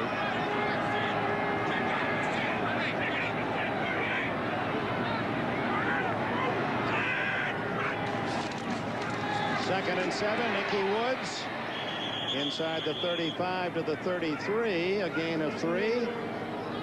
Third and 4. The defenses have really taken charge here in this second half. Very nice play from the backside by Art Still. Saw him make a sack here in the second half, and he made a good backside pursuit play on Nicky Woods, who was trying to cut back against the grain on that play. Tim McGee to the right, Chris Collinsworth to the left, double tight end with Brooks in the backfield. Brooks. And those happy feet don't get very far. Darryl Talley spearheading the defensive charge. We talked about Shane Conlon's problems with that foot. Let's see how he is using his talents here. Max Montoya. Boy, you can feel the pain in that foot as you watch him try and plant it and get going. You see him heading for the sideline. Well, I tell you, it's tough to play when you can't drive off of one of those feet. The Bills defense has stopped Cincinnati again. Turk Schoenert is in the game. They line up in punt formation and they fake it. First down, Cincinnati. Stanley Wilson runs it up the middle.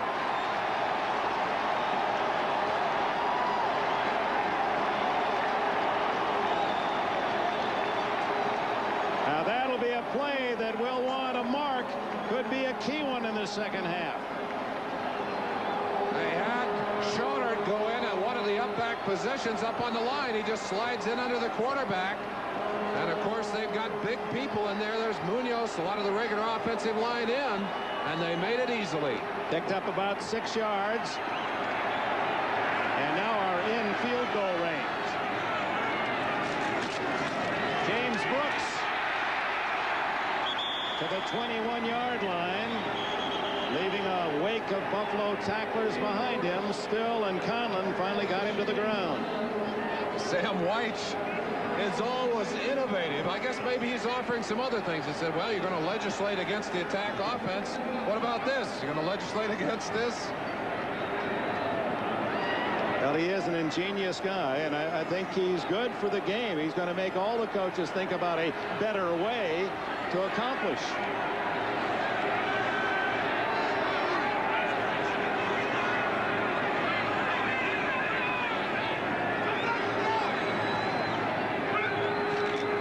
Nicky Woods.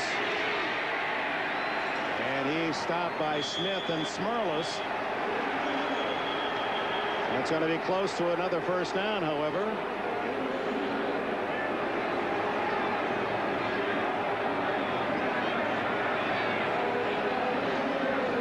See that ponytail of Ickey Woods. We asked him about it. He said that he really feels it has something to do with the Samson strength. He needs the long hair. His best years have come when he's had plenty of hair. Well, he had it when he was in high school. They made him cut it off when he first got to UNLV, and they didn't let him wear it until he was a senior. And it was as a senior that he finally got a chance to start. Exploded on the national scene, led the nation as a rusher. The #2 pick here, their top pick. And he has had a remarkable season. In fact, many people feel that he should have been a Rookie of the Year. And one of those was John Stevens, who won it. And he was awarded before the game today, the running back for the New England Patriots. He was quoted here in Cincinnati saying he thought Woods should have won it. An act of modesty on the part of the fine young man in New England. It's short of the first down. 3rd and about a foot.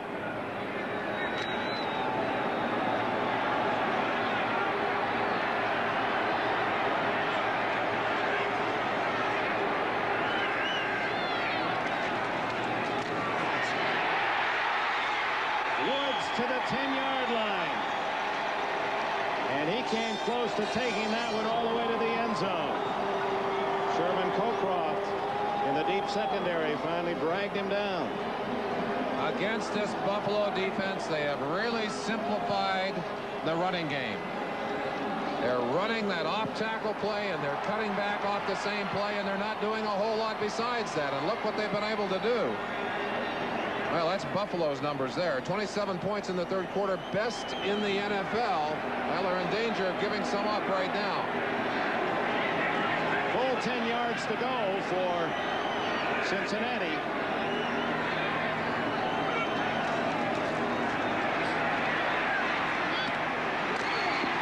And they get 5 on the throw to the tight end Holman. Nate Odoms, 37. Pushed him out of bounds. Let's watch Rodney Holman. Just a quick move inside as if to block. Sprinting to the sideline. Odoms a little late breaking on the ball. But you pick up 5 with that play. A situation where Buffalo, I believe, was expecting the run. Holman lines up on the right side. Double tight end, Riggs on the left.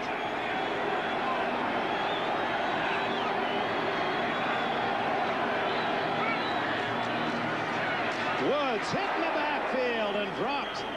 Shane Conlon shooting through, and he makes a big play for the Bills.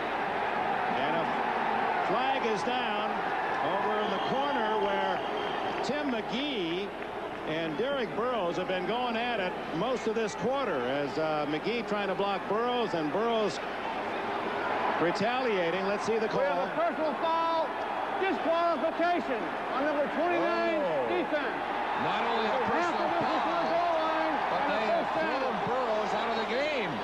What a costly penalty. And I think you're probably right. I think there was a retaliation there, but you can't be dumb in a game like this. You can't help your team from the sideline. It was well away from the play as McGee trying to block Burrows, and he must have thrown a punch, a forearm, thrown out of the game. Marv Levy loses his starting cornerback and is penalized as well. Well, not only that, but it's going to nullify a brilliant play by Shane Conlon. Here's the end of that play. Let's see if McGee starts the action here. There's the push. Not a hit, and throw him out of the game. Throw him out of the game. And McGee, that was a legal block. He's allowed to use his hand. He wasn't doing anything extraordinary there. Doesn't mean that something else hasn't happened earlier. But you don't see that very often. There have been a lot of things happen earlier, Dick, but you can't justify what Derek Burrows did there, not to throw a forearm at the guy's head.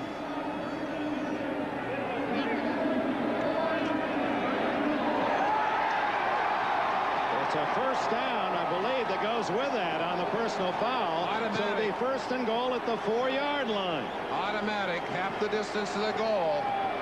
That is a huge play. Just as Shane Conlon steps up, gives you a great play defensively. You do something stupid. You lose a starting cornerback. You give the other team a first down. Big turnaround. Wayne Davis who grew up here in Cincinnati, replaces him at the corner. Ickey Woods. And he's down at the 1-yard line. Nate Odom submarining, and the final seconds tick away. That is the end of the third quarter of this AFC Championship. We'll be back after these words from your local station. Tuesday, Killian puts a convicted killer on the air. You've claimed that you're innocent. A sentenced man's last stand. I didn't kill those 3 kids. For the biggest cost. Only to find, instead of third and about 8, that his teammate Derek Burrows was engaged with Tim McGee. And watch the shot here. That is a costly forearm. Oh, that's a chance to turn emotionally. Things had turned with the big play by Conlon. And now you give all of that back and the opportunity to score. Ball down on the 1-yard line. Well, the emotional control, it's a challenge to every athlete. And in the peak of this moment, he was not being unwatched. Ray Bentley went to stand assert with a bad leg. Scott Radisek in there at 2nd and goal at the 1-yard line. First play, 4th quarter. Woods plows in. He's shuffling over Buffalo again.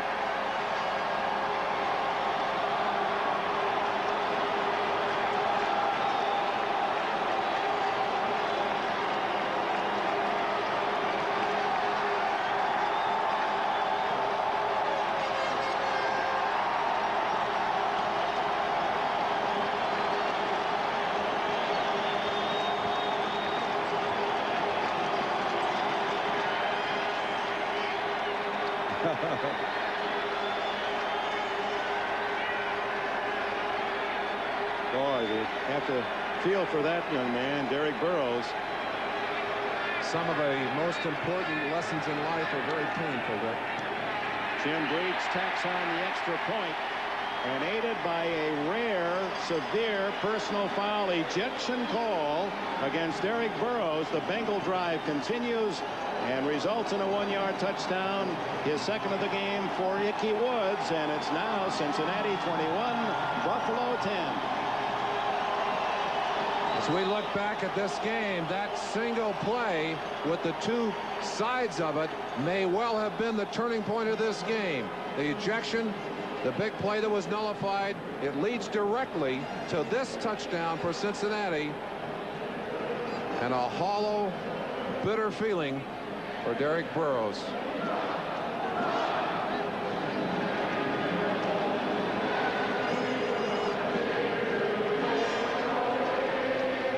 So the Bills now down by more than a touchdown, and one can well guess that they have to be talking about playing big the rest of the way. They have almost a full quarter, 14 minutes, 56 seconds. But they have been stymied in the second half on minus 12 yards. Part of that due to the fact that they've been pinned inside their 10-yard line. He's going to have to open up, Marv Levy, isn't he? He's going to have to open the gates here, and I'm sure what he said to his team, he said, look up on that scoreboard. We got a lot of time. We are not that far behind, but we have to start doing things. Not only setting the offense, but now urging the defense. When you get your turn, you got to make something happen. Sam White,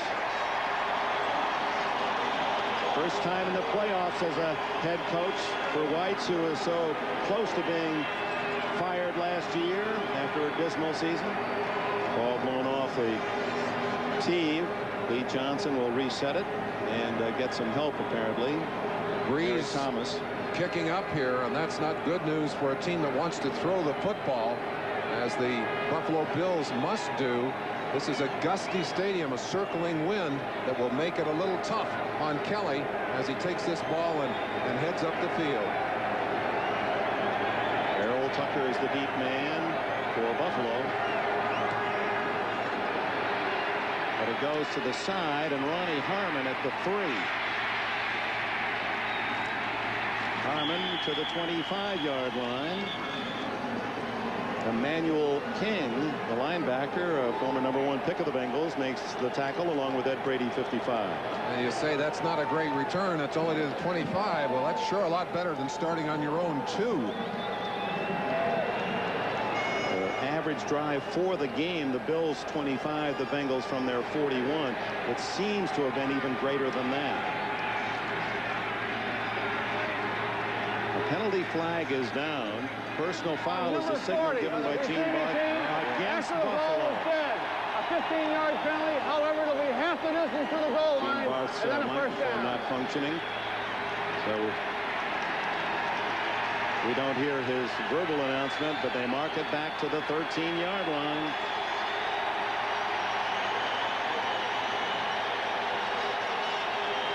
It's in this kind of situation where you have made a mistake, where this crowd really makes itself felt. It intensifies the problems. Levy wanted to know who the call was on. Who was it on? Who was it on? Rob Riddick, apparently, because he was the man arguing most vehemently. Kelly going long. And Burkett, the intended receiver, was a step behind the man covering him, Lewis Phillips. Phillips played at North Alabama. Actually, Bengals are, that's a fairly small football school. Have 2 men in the secondary, Darrell Smith and Lewis Phillips, who were teammates at North Alabama.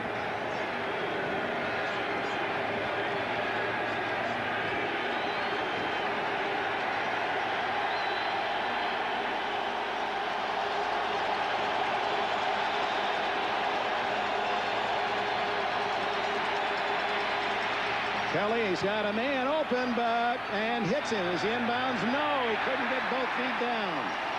Trumaine Johnson had turned the defensive back around, Eric Thomas, but Kelly appeared his arm may have been hit as he threw the ball. That ball up there like a wounded duck, wobbling all the way over. Johnson with excellent hands and concentration, able to control it, but his feet just off the sideline. Watch the feet here. Just the second foot on the line, 1 foot down. So very, very close. Buffalo is 0 for 8 on 3rd downs. Kelly gets away. And unable to pick up the first down as Jason Buck forcing him out of the pocket. And then Crumry caught him downfield, and Buck has had a big game. This #1 pick a year ago out of BYU. Dick LeBeau has played Buck in what they call a spinner defense. He is the spinner, and boy, look at him spinning in there. Gets the heel of Kelly, forces him out of there. Kelly gamely picking up what he can, but Buck's mad because he didn't get the sack. He said, I had him. I had that foot. Well, with 13:45 to go in the 4th quarter, Hillary waiting for Kidd to punt. Short. And then takes a healthy Buffalo bounce down through the A of the American Football Championship and finally down at the 33-yard line. Timeout, 13 minutes, 28 seconds left in the 4th. We'll also bring you Bud Bowl 1 coming January 22nd on NBC. And by Ford and your Ford dealer. Have you driven a Ford lately?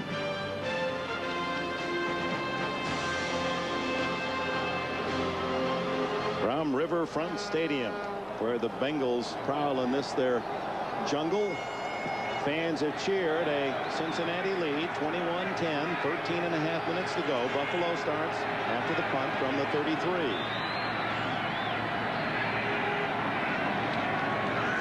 Give to Brooks. And Hart still makes another tackle. Wayne Davis, who has been the 5th defensive back for these Buffalo Bills, has taken Burrow's place at the starting left corner. And of course, anytime you lose a starter out of that defense, you've got to shuffle your 5th and 6th defensive back. So it's not just one man that changes, but the whole scheme has to adjust. Meanwhile, Sherman Cockcroft has replaced Mark Kelso. We don't know if that ankle injury suffered earlier in the game bothering probably tightening Kelso, up, which happens to those injuries, as we mentioned. And we've seen it happen to Bruce Smith, although he is still on the field right now. Saw the shift by the tight end Holman off the line. Esiason drills it to Collinsworth, and they called interference on Nate Odoms. Odoms was the youngest defensive player to start last year in the NFL. Defensive pass interference, number 37, first down. Collinsworth always one of Boomer's favorite targets. In fact, he said in one year when he was first getting his starts, one ball game he threw the ball about 26 times. He said, I think 18 of them were going toward Collinsworth. Anytime I got in trouble, I looked for that big 6'6" receiver with number 80 on him and tried to get the ball in his direction. It did appear Odoms had his hands, that right hand wrapped around Collinsworth. No question about that one. Good call by the official. Automatic first down just inside the Cincinnati 40. Ricky Woods surviving a couple of collisions, and he is out to the 45-yard line, a gain of about 5. Dick, if you think about it for a second, it's amazing that Buffalo is still able to match up as well as they are defensively. They got 3 starters out of the game. Burrows is out, Kelso is out, Bentley is out, and Bruce Smith operating in there at partial speed. And that's a lot of the impact of this defense gone, and they are still getting big plays from other people who have stepped in there. Amazing to me that they can still function as well as they can. Bruce Smith, it's a mark of his talent, but even when he's playing maybe 70%, he's still better than most people are 100%. But he is not a major factor in that game right now. Not the way he started. Remember, early in the first quarter, he was dominating it. There's a fumble, and Esiason on the exchange able to fall on it back at the 35, and that's the mistake that the Bills certainly were aching for. But again, the bounce of the ball, it pretty well has gone the way of Cincinnati most of the day. See if we can see what happens. Boomer just handed that right through the arms of Stanley Wilson. And I think Boomer quickly realized that he better get himself on that. Nate Odoms really applying pressure from the corner. Said he was the youngest starter defensively in the league last year. He's only 23 now, out of the University of Wisconsin.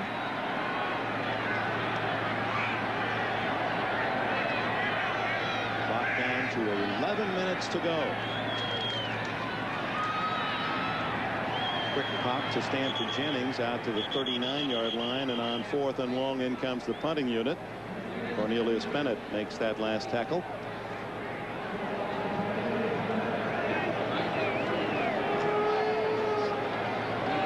Will it be Chicago or San Francisco to meet the winner of this game? And of course, the Super Bowl here on NBC 2 weeks from today, Super Sunday.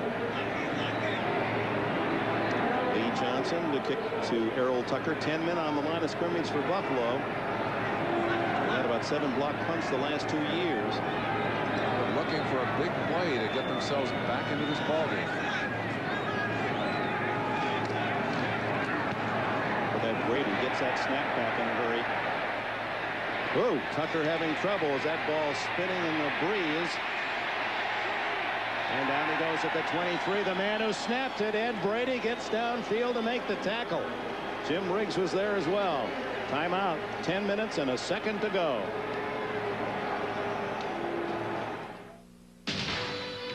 Your look. His wife. For 20 years, they carried their most intimate thoughts into their most intimate moments. For 20 years, she was living in a lie. The secret that will ruin their lives lies in a twist of fate tonight. The ejection of Derek Burrows may cloud the fact that on that drive, Cincinnati was 4th down in punt formation and a key fake. We talked about innovation.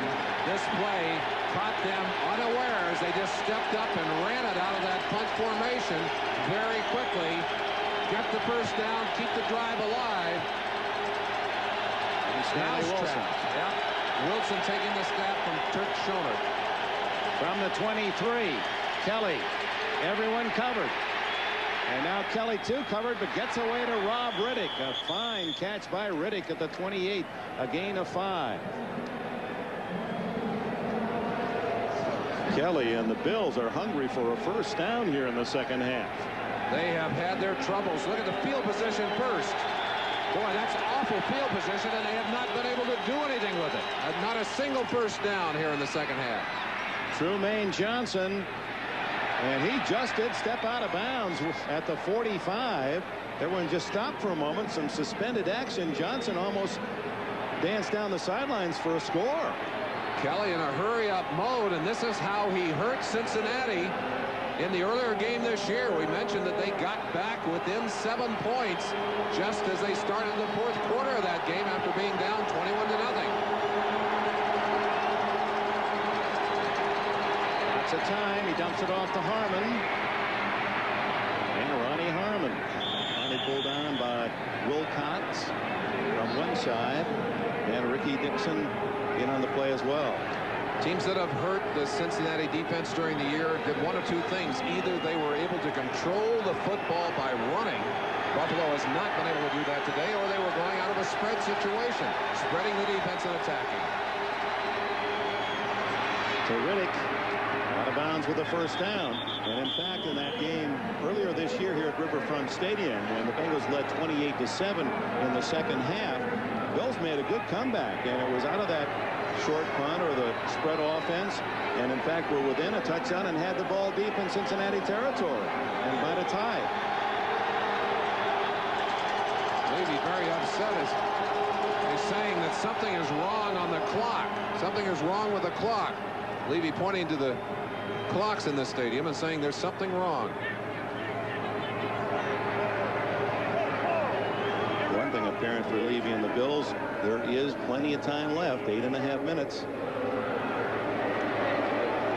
Again, Gene Barth explaining to the crowd, but his microphone not working for us. 8:48, please. Well, now it is. Isn't it magic? Now we know. Move that clock back and get it to the right time. Marv Levy's saying, hey, this is tough enough to have to play the Bengals here at home. We don't need to have to play with a clock that's not going to work in our favor, or at least work fairly. 6 defensive backs on first down. Kelly, what a throw to Riddick, and he's out of bounds with a first down inside the 20 at the 18. Threw it right over Leo Barker. What a nice play by Kelly. He realized he was going to have to wait, and that's the same kind of touch pass that we saw Esiason throw earlier. Beautiful throw by Kelly. 21-10. Cincinnati leads Buffalo in the fourth quarter. 8:35 now left to go. He's still mad about the clock. He's saying, come on, you got the clock wrong again. It was running while the play went out of bounds.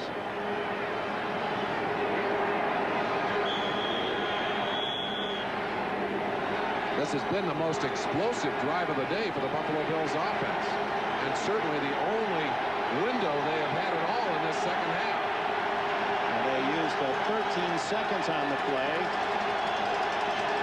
Kelly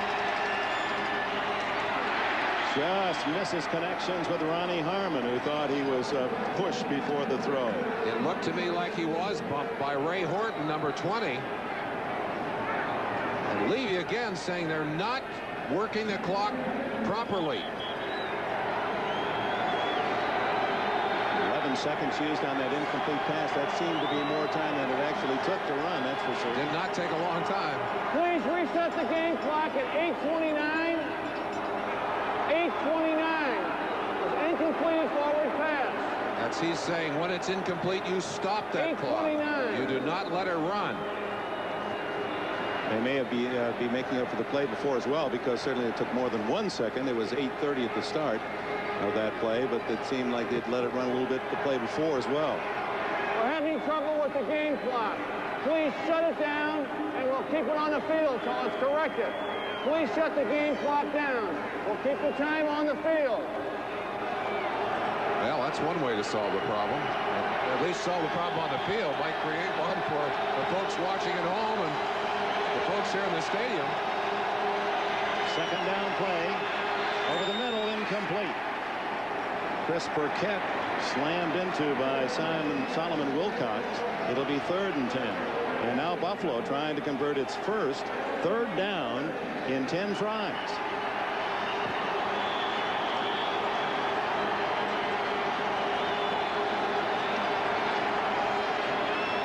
Clock continues to run, but it's not a factor. Please shut down the game clock. It's confusing to the players. It's inaccurate. Please shut the clock down. The official time is 8:23. The clock is malfunctioning. Please turn it off. It's confusing to the players.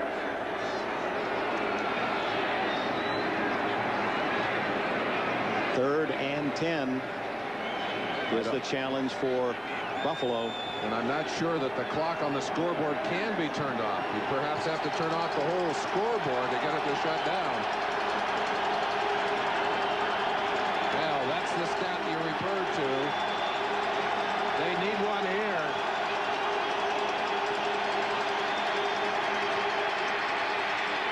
Going deep. And almost intercepted by Eric Thomas, who had excellent position on Andre Reed. Solomon Wilcox, the other defender there.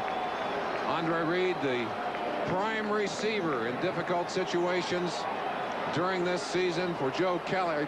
For Kelly, right at the center of your screen there. A little fast fake, driving deep.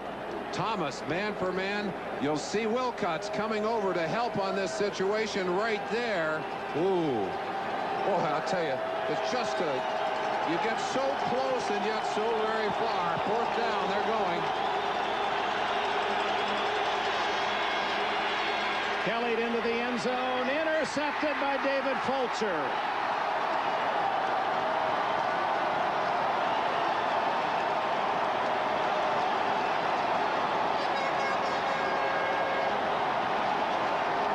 And now at Riverfront Stadium with around 8 minutes to go, the best of friends are talking about Miami.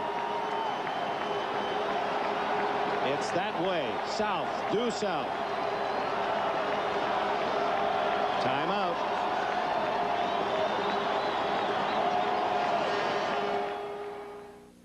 I don't know. Thanks.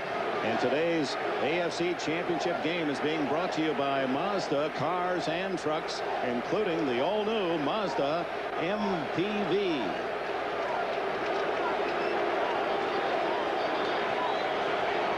Kelly and the Buffalo offense after the 3rd interception thrown by the Bills, looking for a turnover.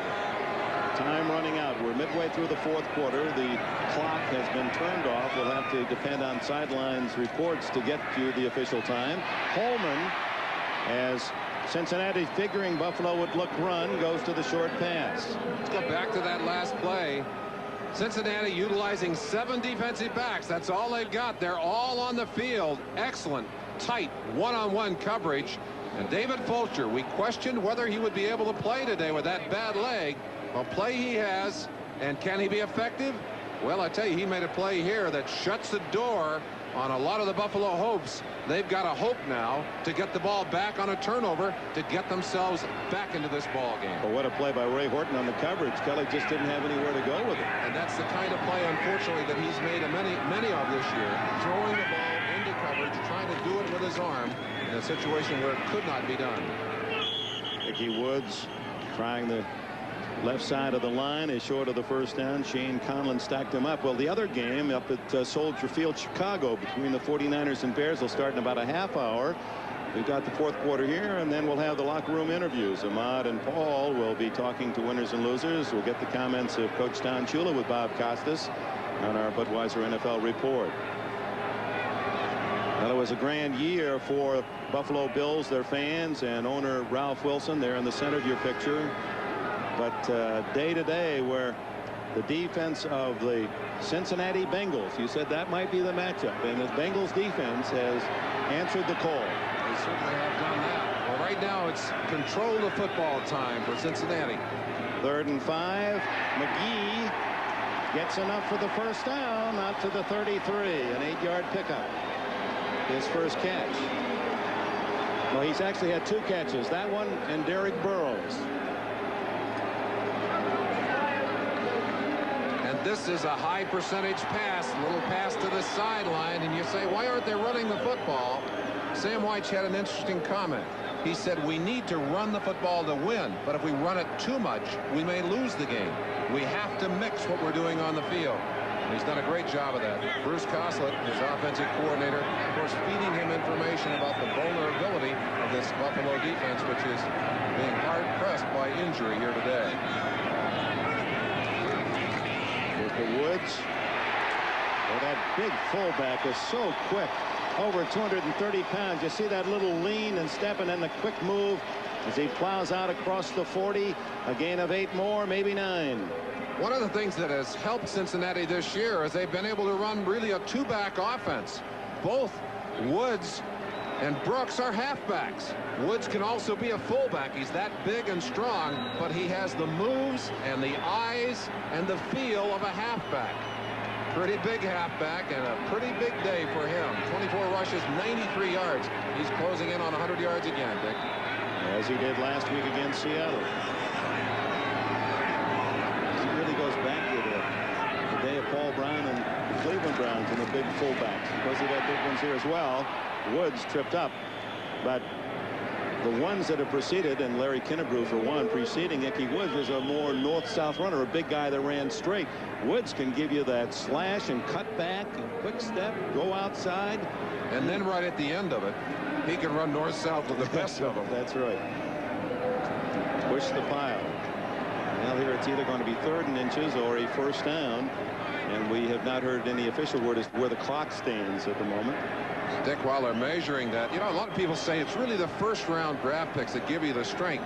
If you look at what Cincinnati has done, in the last 12 years, they've had 20 first-round picks. Only 4 of those people still starting. Munoz, who was drafted in 80. McGee drafted in 86, along with Joe Kelly on the defense. And 81, Eddie Brown drafted in 85. But it's been the mid-round picks that have really helped them. You look down the list. Reimers drafted 8. Pazurski drafted 9th. Montoya 7th. Wilson 9th. Walder, who's hurt, of course, 7th. Crumry 10th. White 5th. That's Leon White on defense. And Wilcox 8th. I mean, that's where much of the strength of this team has come from, in those mid-round drafts. Smart mid-round drafting. So we're getting word as to the time remaining, just over 6 minutes. 6:48 to be exact. 3rd and inches.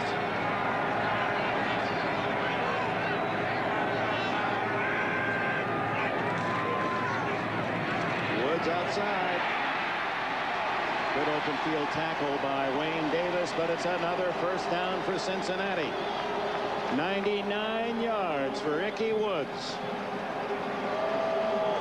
We mentioned the great blocking of number 82, Holman. He's headed to the Pro Bowl for blocks like this. That's a stack-up block on Leonard Smith, number 46. And as we have seen during this day, he has come up often. Earlier in the year, deployed very deep in the secondary. He has moved up in that 8-man look. Did not help in that situation. Great block by Holman. Good run by Ickey Woods. 21-10, Cincinnati leads. Time running out in the 4th quarter. And the Bengals keeping the pressure on with that running game keyed by Woods and now James Brooks, who just does get on the Buffalo side of the field. Darryl Talley gets to him. This telecast presented by authority of the National Football League, intended for the private use of our audience. Any rebroadcast or other use of this telecast without the express written consent of the Cincinnati Bengals and the National Football League is prohibited. This game is the property of the National Football League, Buffalo and Cincinnati, all rights reserved. One of the drills that Buffalo practiced yesterday was stripping the football. Every defensive player working at reaching in and stripping at that football. It's something they're going to be trying to do here.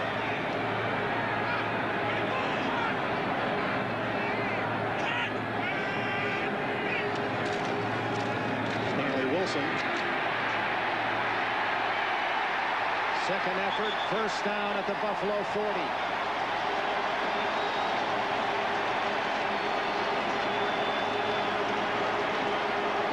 A big matchup. 78 on 78. That's Munoz on Smith. And I got to tell you, it's not a fair matchup today because Smith, as we showed you earlier, a bruised hip is just not strong. But one of the things, Dick, I talk about stripping of the ball. One of the things that happens when you try and strip the ball, you sometimes forget to tackle. And often you'll see a runner who should be tackled be able to break away. There's the matchup, and Smith's injury a part of the story. At the start of the game, it appeared that he was going to have a brilliant day, and then the thigh injury, and he has not been playing at full effort. Stanley Wilson, 6 or 7 more. Hart still made the tackle. Well, the home field apparently will be kind again in the playoffs. It's worth all the work of the regular season and how critical it became, because these two teams were 12-4 in the regular season, but they played once here, and Cincinnati won and earned the home field advantage throughout the playoffs. Buffalo calls a timeout. They have 1 remaining.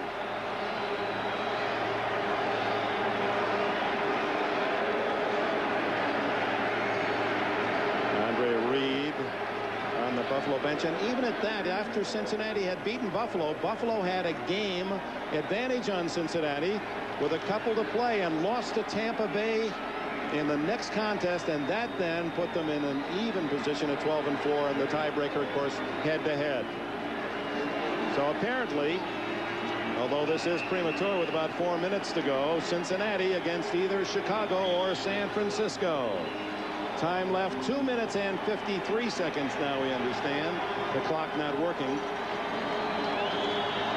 Well, the way things have gone for Jim Kelly and his offense today, and the injuries that have crippled the defense, 11 points might as well be 100.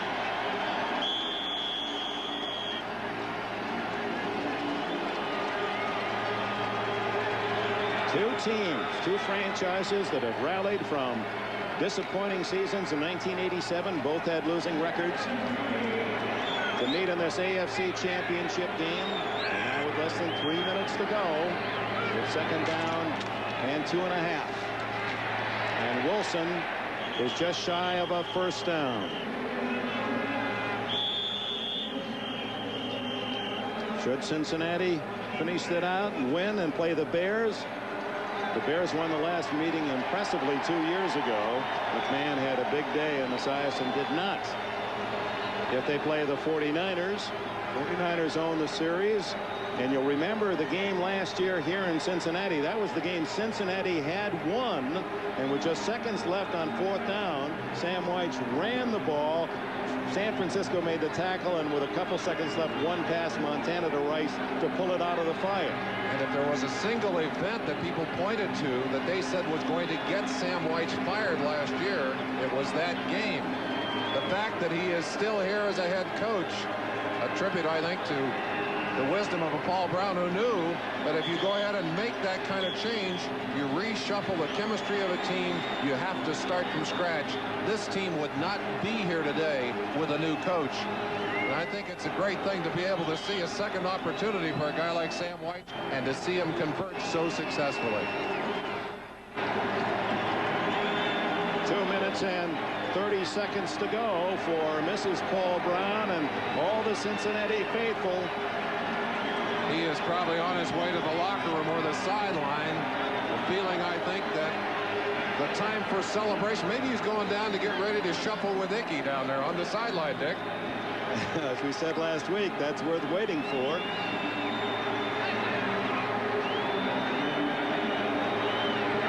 The shame of the playoffs is the reality that when it's all over, only one team will win, and a lot of good teams will end a season with a defeat.